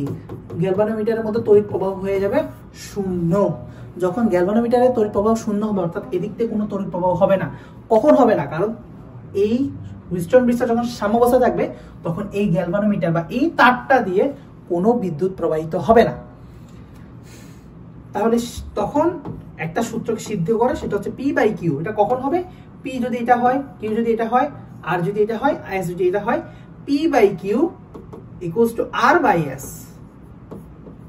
এই কথাটা সত্য হবে যদি হুইস্টন ব্রিজটা সাম্যাবস্থায় থাকে, অর্থাৎ গ্যালভানোমিটার দিয়ে কোনো কারেন্ট না প্রবাহিত হয়, তখন এই কথাটা সত্য হবে। এবং ভাইস ভার্সা, এটা হইলে সাম্যাবস্থায় আছে বুঝে নিতে পারবো। অর্থাৎ আমাকে আইজি বের করা লাগবে না, আমি P by Q equals to R by S হইলেই ধরে নিব যে অবশ্যই হুইস্টন ব্রিজটা সাম্যাবস্থায় আছে এবং এই দিক দিয়ে কোনো কারেন্ট হচ্ছে না। এবং মজার একটা বিষয় হচ্ছে কি, যখন আমরা রোধ নির্ণয়ের অঙ্কগুলো করতাম, এইচএসসিতে তোমরা হয়তো করছো, তখন আমরা যেটা করতাম, যখন এদিকে কারেন্ট ফ্লো হবে না তখন এইটারটাকে বাদই দিয়ে দিতাম, বাদ দিয়ে হিসাব করতাম, বাদ দিয়ে এভাবে হিসাব করতাম। মনে আছে কিনা জানি না, এভাবে করে জাস্ট চারটাকে শ্রেণীতে হিসাব করে আমরা অঙ্কটা করে ফেলতাম। শ্রেণীতে চারটা রোধ হিসাব করে একদম জাস্ট যোগ করে দিয়ে অঙ্কটা করে ফেলতাম। কিন্তু সাম্যাবস্থা না থাকলে হচ্ছে অনেক ঝামেলা তৈরি হইতো। যাই হোক, তো এই হলো তোমাদের হুইস্টন ব্রিজের কনসেপ্ট। উভয় প্রান্তের দুই পাশেও যুক্ত রোধগুলো দুটার অনুপাত সমান হবে। আচ্ছা, হুইস্টন ব্রিজের সাম্যাবস্থা কখন ব্রেক হবে, অর্থাৎ কখন IG is equals to not zero হবে, অর্থাৎ মাঝখানে তড়িৎ প্রবাহ হওয়া শুরু করবে। কখন? তিনটা কারণে। এক, যদি পরিবর্তিত রোধের গ্যালভানোমিটার ব্যবহার করি, অর্থাৎ গ্যালভানোমিটারের মধ্যে যদি রোধ আমি চেঞ্জ করি, অবশ্যই কারণ গ্যালভানোমিটারের মধ্যে রোধ চেঞ্জ করা মানেই আমি এখানে একটা ডিসচার্জ তৈরি করে দেওয়া, তাই না? আচ্ছা, আবার আসি, তড়িৎচালক বলে যদি ক্ষতি করি, অর্থাৎ দুটা সংযোগস্থলে আমি যা করতেছিলাম, যে এই সংযোগস্থল, এই দুইটা সংযোগস্থলের মাঝখানে গ্যালভানোমিটারের মধ্যে যদি ঝামেলা করি, আবার এই দুটা সংযোগস্থলের মাঝখানে যে বিদ্যুৎ তড়িৎচালক শক্তি আছে সেটার মধ্যে আমি যদি ভেজাল করি, তাহলে আমার হবে। আবার যদি এই দুইটার ইন্টারচেঞ্জ করি, অর্থাৎ গ্যালভানোমিটারের জায়গায় ঢুকাই দিই আবার বিদ্যুৎ কোষ, আবার বিদ্যুৎ কোষের জায়গায় যদি ঢুকাই দিই গ্যালভানোমিটার, তাহলেও আবার সমস্যা হবে। অর্থাৎ স্থান পরিবর্তন, অবস্থানে পরিবর্তন করলেও সেই ক্ষেত্রেও পরিবর্তন হবে। তাহলে এই তিনটা শর্তে আসলে হুইস্টন ব্রিজের সাম্যাবস্থা বিঘ্নিত হবে। ক্লিয়ার হয়েছে আশা করি। এটা কিন্তু পরীক্ষায় আসার মতো প্রশ্ন। এখন আসলে শান্ট। আচ্ছা, শান্ট নিয়ে আসার আগে আমি তোমাদের কথা বলি কতগুলা, যে শান্ট জিনিসটা কি ওইটা পরে আসি। শান্ট জিনিসটা কি, আচ্ছা আমি একটু বলিয়ে আসি। শান্ট জিনিসটা হচ্ছে কি, তোমার বেসিক্যালি যন্ত্রপাতিকে মানে প্রোটেকশন দেওয়ার কাজে ব্যবহার করা একটা তার, অনেকটা ফিউজ তারের মতো, বাট ইটস নট ফিউজ তার। ফিউজ তারের সাথে আর একটা পার্থক্য আছে, অনেকে ফিউজ তার ভেবেই অনেক ভুল উত্তর দিয়ে ফেলে। তো এখন মনে রাখবে, এটা কারণটা হচ্ছে গ্যালভানোমিটারটাকে সেভ করা। কারণ গ্যালভানোমিটারের মধ্যে দিয়ে যদি অনেক তার তড়িৎ প্রবাহিত হয়, ধরো এটা একটা গ্যালভানোমিটার, হ্যাঁ, এই গ্যালভানোমিটারের কাজটা কি, তড়িৎ প্রবাহের অস্তিত্ব তার দ্বারা পরিমাপ করা হয়। তড়িৎ প্রবাহের অস্তিত্ব আছে কিনা এটা জাস্ট ডিটেক্ট করে। এটা কিন্তু একদম সঠিকভাবে পরিমাণটা মাপতে পারে না। হ্যাঁ, একটা আইডিয়া পাওয়া যায়, কিন্তু সঠিকভাবে পরিমাপটা মাপতে পারে না। তড়িৎ প্রবাহের অস্তিত্বই নির্ণয় করা যায় গ্যালভানোমিটারের মাধ্যমে। আর অ্যামিটারের মাধ্যমে আমরা কি মাপি, তড়িৎ প্রবাহের মানটা দেখা যায়, একদম এক্সাক্ট মানটা। আর ভোল্টমিটারের মাধ্যমে কি দেখি, দুই প্রান্তের বিভব পার্থক্য। তিনটা মিটার সময়কে, তিনটা যন্ত্র সময়কে আইডিয়া দিলাম। এখন আসো, গ্যালভানোমিটারে যাতে অতিরিক্ত তড়িৎ প্রবাহিত হয়ে গ্যালভানোমিটার যাতে পুড়ে না যায়, তাই এটার এগেইনস্টে একটা শান্ট ব্যবহার করা হয় সমান্তরালে। এইটাই হচ্ছে গুরুত্বপূর্ণ বিষয়, যে সমান্তরালে ব্যবহার করে। এটা কিন্তু ফিউজ তারের মতো শ্রেণীতে ব্যবহার করা হয় না, মাথায় রাখতে হবে। তো এবং এটাকে স্বল্প মানের একটা রোধ হইতে হয় এবং সমান্তরালে লাগানো লাগে। কেন? কারণ চিন্তা করো, যদি এটা রোধটা গ্যালভানোমিটারের থেকে রোধ বেশি হয়, তাহলে এইখানে যে কারেন্টটা যাবে এখানে কম যাবে, এখানে বেশি যাবে কারেন্ট। আমরা জানি রোধ যেখানে কম, কারেন্ট বেশি, সেখানে বেশি ফ্লো হবে সমান্তরাল সমবায়ের ক্ষেত্রে। তো এখানে বেশি হলে তাহলে আমার লাভটা হইতো না। তাহলে অবশ্যই এস এর রোধটা, অর্থাৎ শান্টের রোধটা অনেক ছোট হইতে হবে, যাতে করে এদিক দিয়ে বেশি কারেন্ট পাস হয়, এর যাতে ক্ষতি না হয় গ্যালভানোমিটারে। ওকে, তো শান্টের কনসেপ্ট হচ্ছে এইটা। তাহলে শান্টটা আমাদের এত বোঝাবুঝি নাই। শান্টটা আমাদের দুটো পয়েন্ট মনে রাখতে হবে, শান্ট স্বল্প মানের রোধ, এবং এইটা লাগাইতে হবে সমান্তরালে। কোথায়, কিভাবে? সমান্তরালে, ঠিক আছে? কিন্তু ফিউজ তার বলো কিংবা অ্যামিটার বলো, এইগুলো কিন্তু বাবা জান তোমাকে অবশ্যই অবশ্যই শ্রেণীতে লাগাইতে হবে, শ্রেণী সমবায়ে সংযুক্ত করতে হবে। আর ভোল্ট মিটার এটাও সমান্তরালে, এটা হবে সমান্তরালে, ঠিক আছে? আশা করি মনে থাকবে তোমাদের। আর ফিউজ তার নিয়ে একটা কথা বলি, ফিউজ তার নিয়ে আমার একটু কথা বলা লাগবে। ফিউজ তার নিয়ে আমি আসলে একটু কথা বলতে চাই।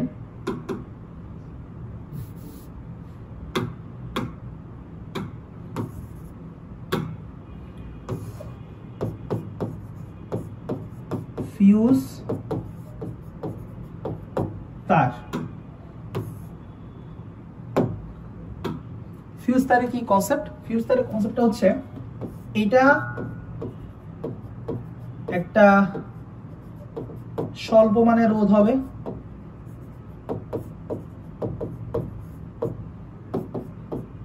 নিম্ন গলনাঙ্ক বিশিষ্ট হবে,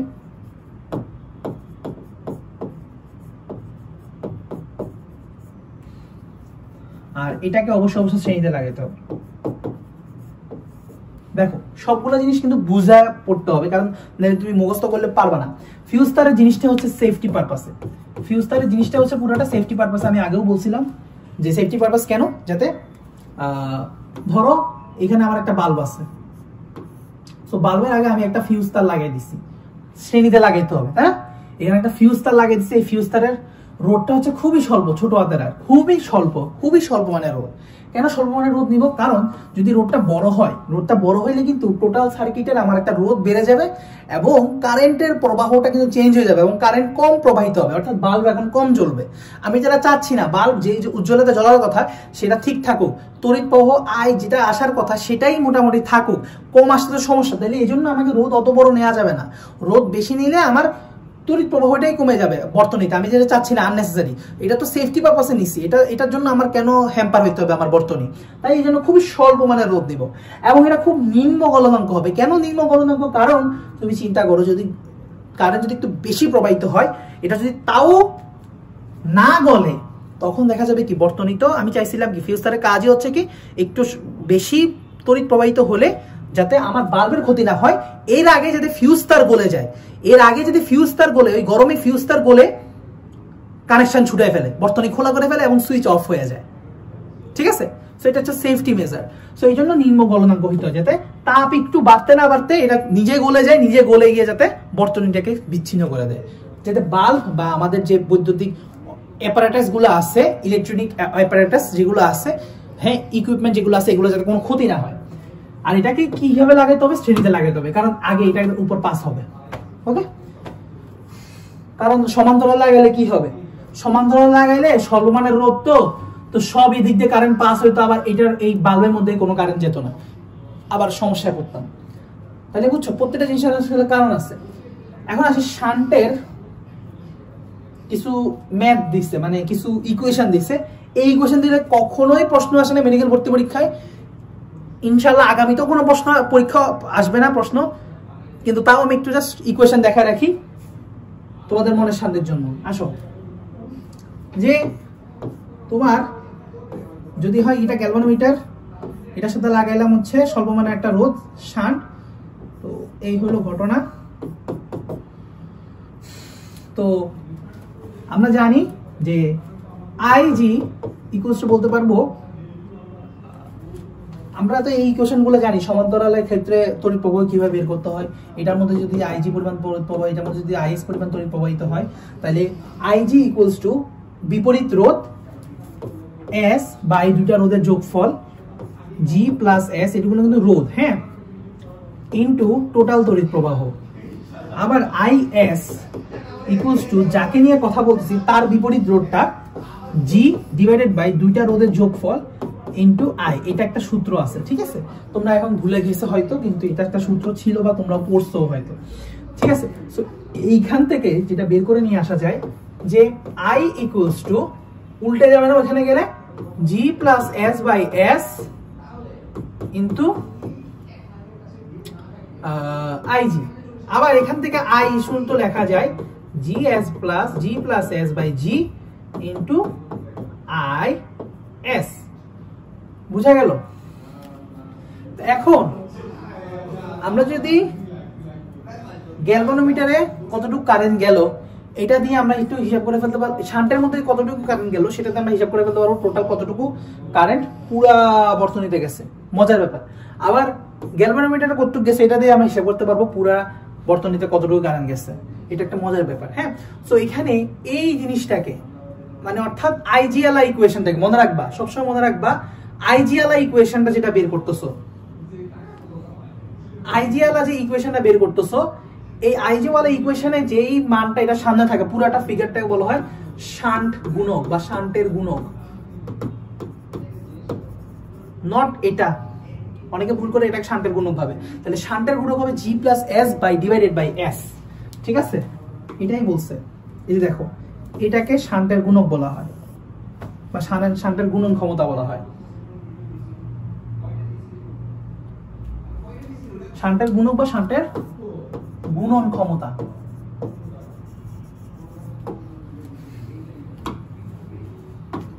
আরেকটা সূত্র আছে যদিও, সেই সূত্রটা দিকে লেখা আছে কিনা দেখি, থাকলে ভালো, না থাকলে আমি দেখাবো না। ও আচ্ছা, আছে।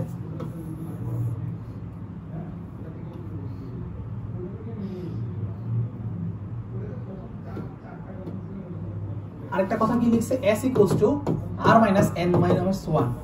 এটাতে কি বোঝাচ্ছে যে কত মানের শান্ট ব্যবহার করতে হবে বর্তনীতে, এটা বের করার একটা সূত্র। N হচ্ছে কত গুণ I বৃদ্ধি। ধরো 10 এম্পিয়ার ছিল, আমি এটাকে 100 এম্পিয়ার কারেন্ট এখন ফ্লো করতে চাচ্ছি। ধরো একটা বর্তনীতে 10 এম্পিয়ারের কারেন্ট চলতেছিল। এখন যদি আমি 100 এম্পিয়ারের কারেন্ট ফ্লো করতে চাই, সেই ক্ষেত্রে আমাকে কতটুকু শান্ট ব্যবহার করতে হবে সেটা নির্ণয় একটা সূত্র। যে বুঝছো, যে ধরো এখানে তো আর দেয়া আছে, বর্তনী যে রোধটা থাকবে বর্তনীতে, তো ওই রোধটা থাকবে ডিভাইডেড বাই, এটা ডিভাইড করো কত গুণ হইলো, 10 গুণ বাড়াইলাম, তাহলে 10, ধরো রোধ হইলো 100 ওহম। ধরো 100 ওহমের একটা রোধ আছে, আর 10 গুণ বৃদ্ধি করলাম -1, তাহলে 100/9। এইটা হবে এই ওহমটা হচ্ছে, তো ওহমের হচ্ছে শান্ট লাগাইতে হবে। এইটা হচ্ছে এক ধরনের ম্যাথ, দিলে দিতে পারে, কিন্তু এটা দিবে না। আমি জাস্ট এটাই বললাম, শান্ট রিলেটেড ম্যাথ কখনো আসে না, আসবেও না, জাস্ট আমি তোমাকে বলে রাখলাম। আমরা প্রায় শেষ দিকে চলে আসতেছি। পোটেনশিওমিটার থেকে এত কিছু বলা লাগবে না, পোটেনশিওমিটারের ব্যবহারটা করবা। পোটেনশিওমিটারের ব্যবহারটা হচ্ছে তোমার একটা কথাই মনে রাখবা, তড়িৎচালক বল রিলেটেড যা কিছু আছে, তড়িৎচালক বল, বিভব পার্থক্য, এই রিলেটেড কথাবার্তাগুলো, ঠিক আছে, এইগুলোই পড়বা। তড়িৎচালক বল প্লাস বিভব পার্থক্য, তড়িৎচালক বল প্লাস বিভব পার্থক্য, তড়িৎচালক বল প্লাস বিভব পার্থক্য, এবং দুটো কোষের তড়িৎচালক বলের মধ্যে তুলনাও করতে পারবো। জাস্ট আমরা নির্ণয় করবো এমনটা, নির্ণয় প্লাস তুলনা এগুলো করা যাবে। অর্থাৎ তড়িৎচালক বল নির্ণয় করা যাবে, বিভব পার্থক্য নির্ণয় করা যাবে, আবার দুইটা কোষের তড়িৎচালক শক্তির মধ্যে পার্থক্যের তুলনাও করা যাবে। মিটার ব্রিজে আসো। মিটার ব্রিজে এত কথা পড়া লাগবে না, অনেক কিছু আমরা জানি যে হুইস্টন ব্রিজ দিয়ে তিনটাই করছে, কিন্তু এখানে মাথায় রাখবা মিটার ব্রিজে হচ্ছে মিটার ব্রিজে একটা কথা মনে রাখবা, আমি কি বললাম, মিটার ব্রিজ হচ্ছে আমি। মিটার ব্রিজে আমি মানে হচ্ছে আদি হচ্ছে আপেক্ষিক রোধ নির্ণয়, এই সূত্রটা মনে রাখবা, ঠিক আছে। সো আপেক্ষিক রোধ নির্ণয়, আপেক্ষিক রোধ নির্ণয়ের বেলায় হচ্ছে মিটার ব্রিজ ব্যবহার করা হয়। আর একটা কথা মনে রাখবা, মিটার ব্রিজে শুধুমাত্র যে আপেক্ষিক রোধ নির্ণয় করা হয় তা কিন্তু না, মিটার ব্রিজ দিয়ে আবার অজানা রোধও নির্ণয় করা যায়, অজানা রোধও নির্ণয় করা যায়। কিন্তু অজানা রোধ নির্ণয়ের ক্ষেত্রে আরো বেটার সলিউশন আছে, সেই বেটার সলিউশনটা হচ্ছে post office box. Post office box আরো বেটার সলিউশন অজানা রোধ নির্ণয়ের ক্ষেত্রে। অজানা রোধ নির্ণয়ের ক্ষেত্রে, অজানা রোধের মান নির্ণয়ের ক্ষেত্রে পোস্ট অফিস বক্সটা আরো বেশি সুইটেবল, যদিও মিটার ব্রিজ দিয়ে করা যায়। কেন সুইটেবল সেটা বলি। ধরো post office box, post office, এটার মধ্যে অনেকগুলো রোধ থাকে, অর্থাৎ একসাথে আমি অনেকগুলো রোধ নিয়ে কাজ করতে পারি, বাট মিটার ব্রিজে জাস্ট একটা রোধ নিয়ে এট এ টাইম কাজ করা যায়। সো এই জন্য মিটার ব্রিজ থেকে বেটার হচ্ছে পোস্ট অফিস বক্স, যখন আমি অজানা রোধ নির্ণয় করতেছি, ওই টাইপের কেস ডিল করতেছি, ঠিক আছে। আচ্ছা,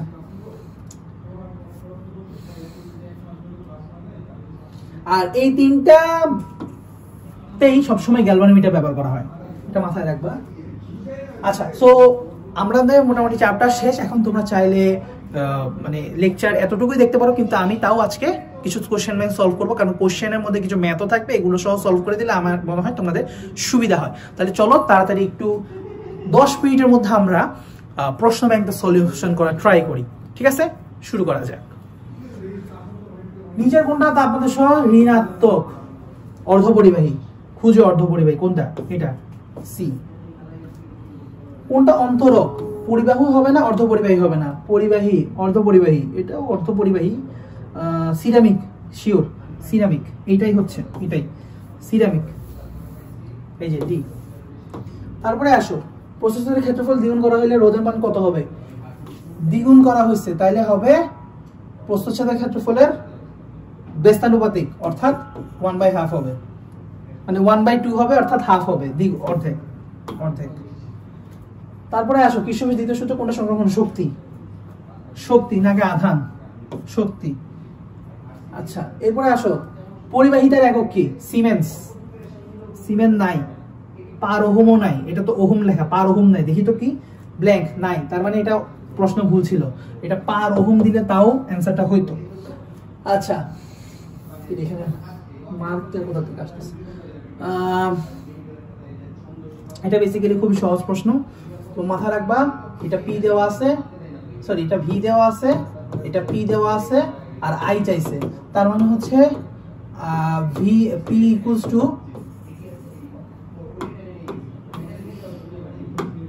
P equals to V I, তাইলে I equals to P by V. So বসাও,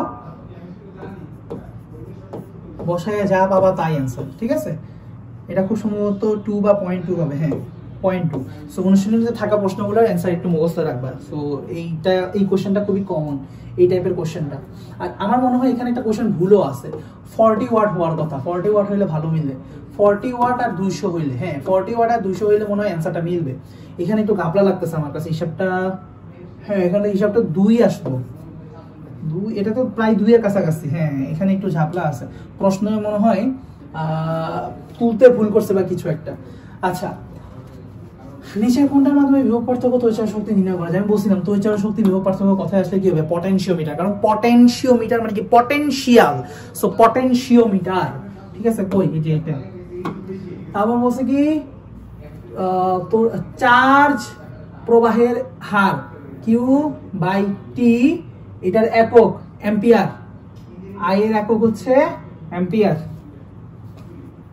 আচ্ছা, তারপরে মূল প্রবাহ, এই যে এই প্রশ্ন কথা বলতেছিলাম, এই যে উদ্দীপক দেয় নাই, কিছু দেয় নাই, হুট করে বলতে পারতো না মূল প্রবাহ কি, এটাকে আমি কেমনে বানবো? এটাকে মুখস্থ করা আছে, তুমি মুখস্থ করে গেলে না জানবা যে এটার উত্তর হচ্ছে এইটা বা এইটা। এটা খুবই একটা চরম লেভেলের বাজে প্রশ্ন। এই যে দেখছো 248, এটা হইলে উত্তর মিলতো, 0.2 হবে, এই যে 0.2, কারণ আমি 40 ডিভাইডেড বাই 200 করলে সুন্দর মতো 0.2 পাই।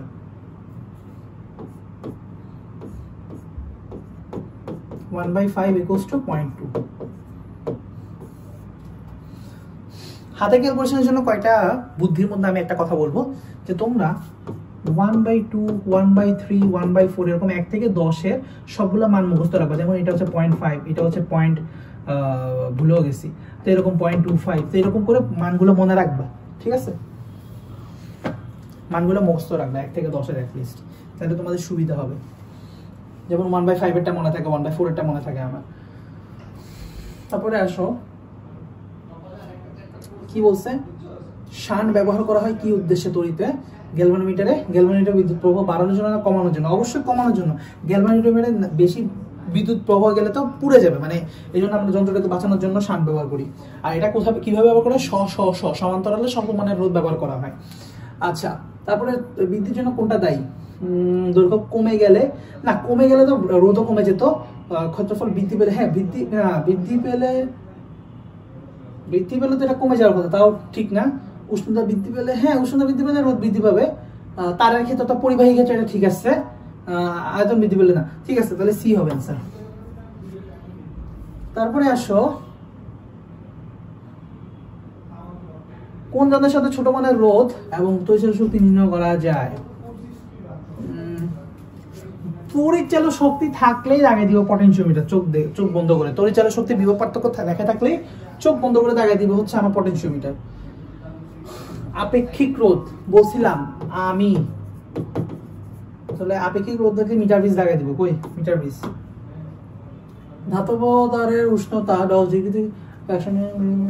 আচ্ছা, এই অঙ্কটা খুবই ট্রিকি একটা অঙ্ক। সো এটা এই ধরনের অঙ্ক আসলে তোমরা ম্যাক্সিমাম ক্ষেত্রে হচ্ছে এটা কবে আসছে 1600 সালে। এইগুলো আসলে স্কিপ করা ট্রাই করবা, কারণ আসলে এগুলো নিয়ে অনেক টাইম ওয়েস্ট হবে। তাও আমি একটু দেখাই দিই। ধরো 10 ডিগ্রি থেকে 100 ডিগ্রিতে নিচ্ছি, তো এটার আগে আমাকে আবার বের করতে হবে যে 10 ডিগ্রিতে রোধ কত হইতো, আবার 100 ডিগ্রিতে রোধ কত হইতো। ধরো আর 100 ক্ষেত্রে কি হইতো, আর 100 হচ্ছে R nought 1 plus alpha T, alpha into 100, T হচ্ছে 100। আর তোমার 0 ডিগ্রির ক্ষেত্রে 0 ডিগ্রি না 10 ডিগ্রির জন্য হচ্ছে আর নট 1 আলফা ইন্টু 10। এখন যদি আমরা দুটো ইকুয়েশনকে ভাগ করে দেই তাইলে আর নট কাটাকাটি যাবে, আর হচ্ছে 1 প্লাস আলফা 10, আচ্ছা 1 প্লাস 100 আলফা 1 প্লাস 10 আলফা। আচ্ছা, এদিকে হচ্ছে 10% বৃদ্ধি পায় বলছে। 10% বৃদ্ধি পায় মানে হচ্ছে 10% বাড়ে, 10% বাড়ে। বাহ,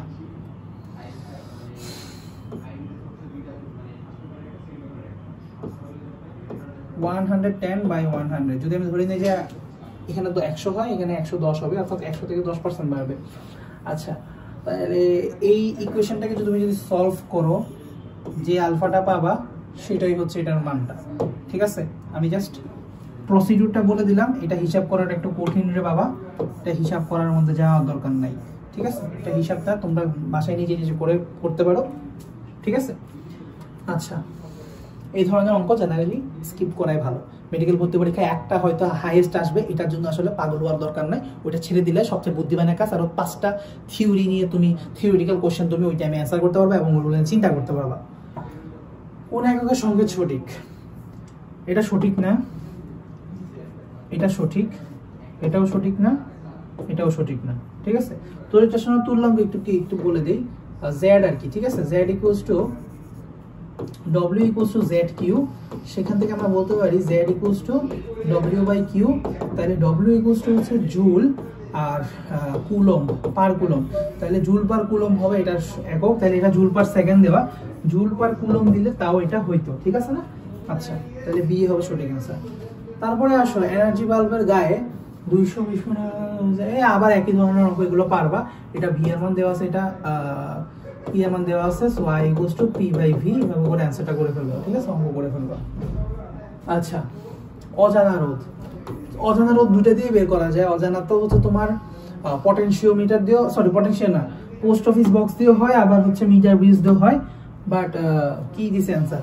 পোস্ট অফিস বক্স দিচ্ছে। ঠিক আছে, পোস্ট অফিস বক্সে দাও। তাহলে অজানা রোধ বললে তোমরা পোস্ট অফিস বক্স দেখাবা, কারণ আসলে অজানা রোধ নির্ণয় করার জন্য বেটার হচ্ছে পোস্ট অফিস বক্স। যদি পোস্ট অফিস বক্স কোনো কারণে অপশনে না থাকে, আমি বলছিলাম পোস্ট অফিস বক্স অনেকগুলো অজানা রোধ নির্ণয় করেছে, সো এটা বেস্ট অ্যান্সার। যদি কোনো কারণে পোস্ট অফিস বক্স না থাকে তখন মিটার ব্রিজ দেখাবা। ঠিক আছে, কিন্তু পোস্ট অফিস বক্স দিয়ে আবার আপেক্ষিক রোধ বের করা যায় না, এটা আবার সতর্ক। ওইটা সূত্র শুধুমাত্র আমি। ঠিক আছে, দৈর্ঘ্য দ্বিগুণ করলে রোধ দ্বিগুণ হবে, শেষ। আচ্ছা,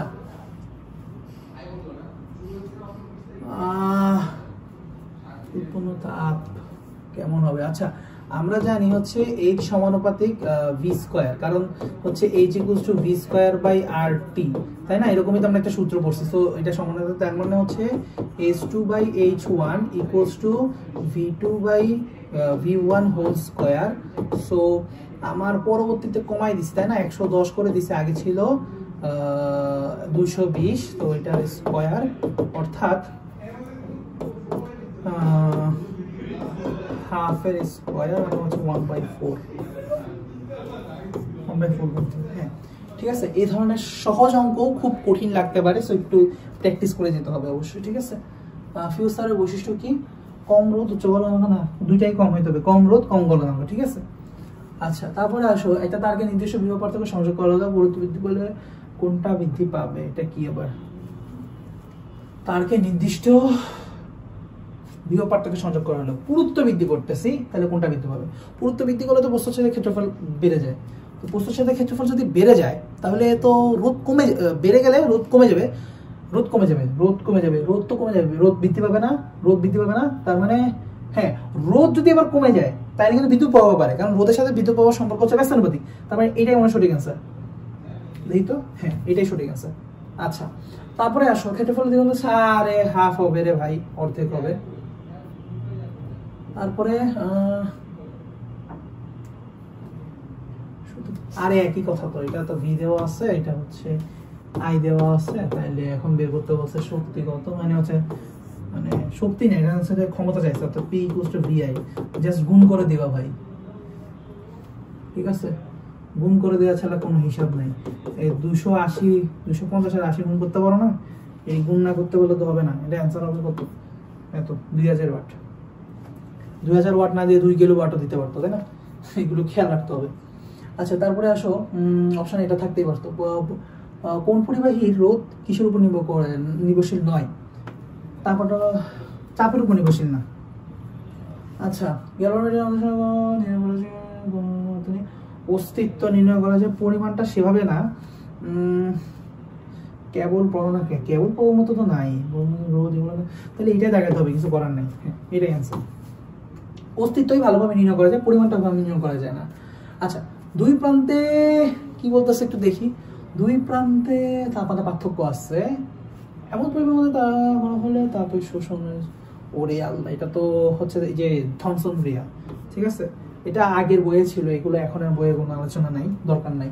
তারপর হচ্ছে 1 জুল সমান কত ক্যালোরি? এটা হচ্ছে 0.24 ক্যালোরি, ঠিক আছে? কারণ আমরা জানি যে 1 ক্যালোরি সমান যেহেতু তোমার 4.2 জুল, ঠিক আছে? আমরা যদি উল্টা করে লিখি তাহলে হচ্ছে তো 1/4.2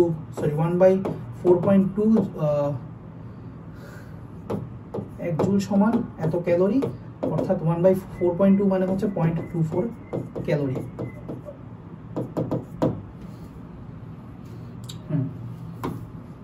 তারপরে আসো, কি বলছে? ভোল্ট আছে, আই আছে, তারপরে হচ্ছে টি আছে, ভিআইটি কত ব্যবহার হচ্ছে? হ্যাঁ, সূত্রটা এটাই, H equals to VIT, just গুণ করে দিবা, কোনো কিছুই নেই, কোনো ভেজাল নাই।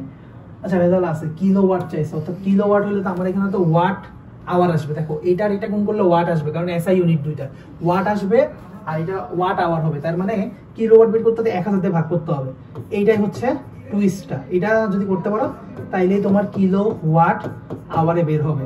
তার মানে 220 ইন্টু 1 ইন্টু 400 ডিভাইডেড বাই 1000, তাহলে কাটাকাটি অর্থাৎ 4 দুগুণা 8, 4 দুগুণা 8, 88। ওয়াও, সুন্দর একটা অঙ্ক, সিম্বলের মধ্যে গর্জিয়াস একটা অঙ্ক। হ্যাঁ, সিম্বলের মধ্যে গর্জিয়াস। ভোল্টমিটারের জন্য সঠিক উচ্চ রোধে ব্যবহার করা হয়। হ্যাঁ, আচ্ছা, ভোল্টমিটারের কথা বলি, মনে রাখবা অ্যামিটার হয় স্বল্প রোধ, খুবই স্বল্প রোধ অ্যামিটারে, অর্থাৎ যেহেতু এটা শ্রেণীতে লাগানো হয়। আর ভোল্টমিটার উচ্চ রোধ, যত উচ্চ মানে এটা অসীম পরিমাণ রোধ করা গেলে ভালো, আর হচ্ছে সমান্তরাল। আর অ্যামিটার রোধটা শূন্য করা গেলে ভালো, কিন্তু শূন্য তো হয় না আর অসীম হয় না, এই আর কি। এই তো এগুলোই। সো আজকের জন্য এতটুকুই, দেখা হচ্ছে পরবর্তী ক্লাসে। সো ভালো করে প্রশ্ন ব্যাংক সলভ করো, ভালো করে বইটা পড়ো, আর প্রস্তুতি শক্তভাবে নিতে থাকো, ঠিক আছে? সাথে আছে তোমাদের সাথে। শেষ করছি আজকের ক্লাসটা এখানে, ঠিক আছে? দেখা হবে পরবর্তী ক্লাসে। আল্লাহ হাফেজ।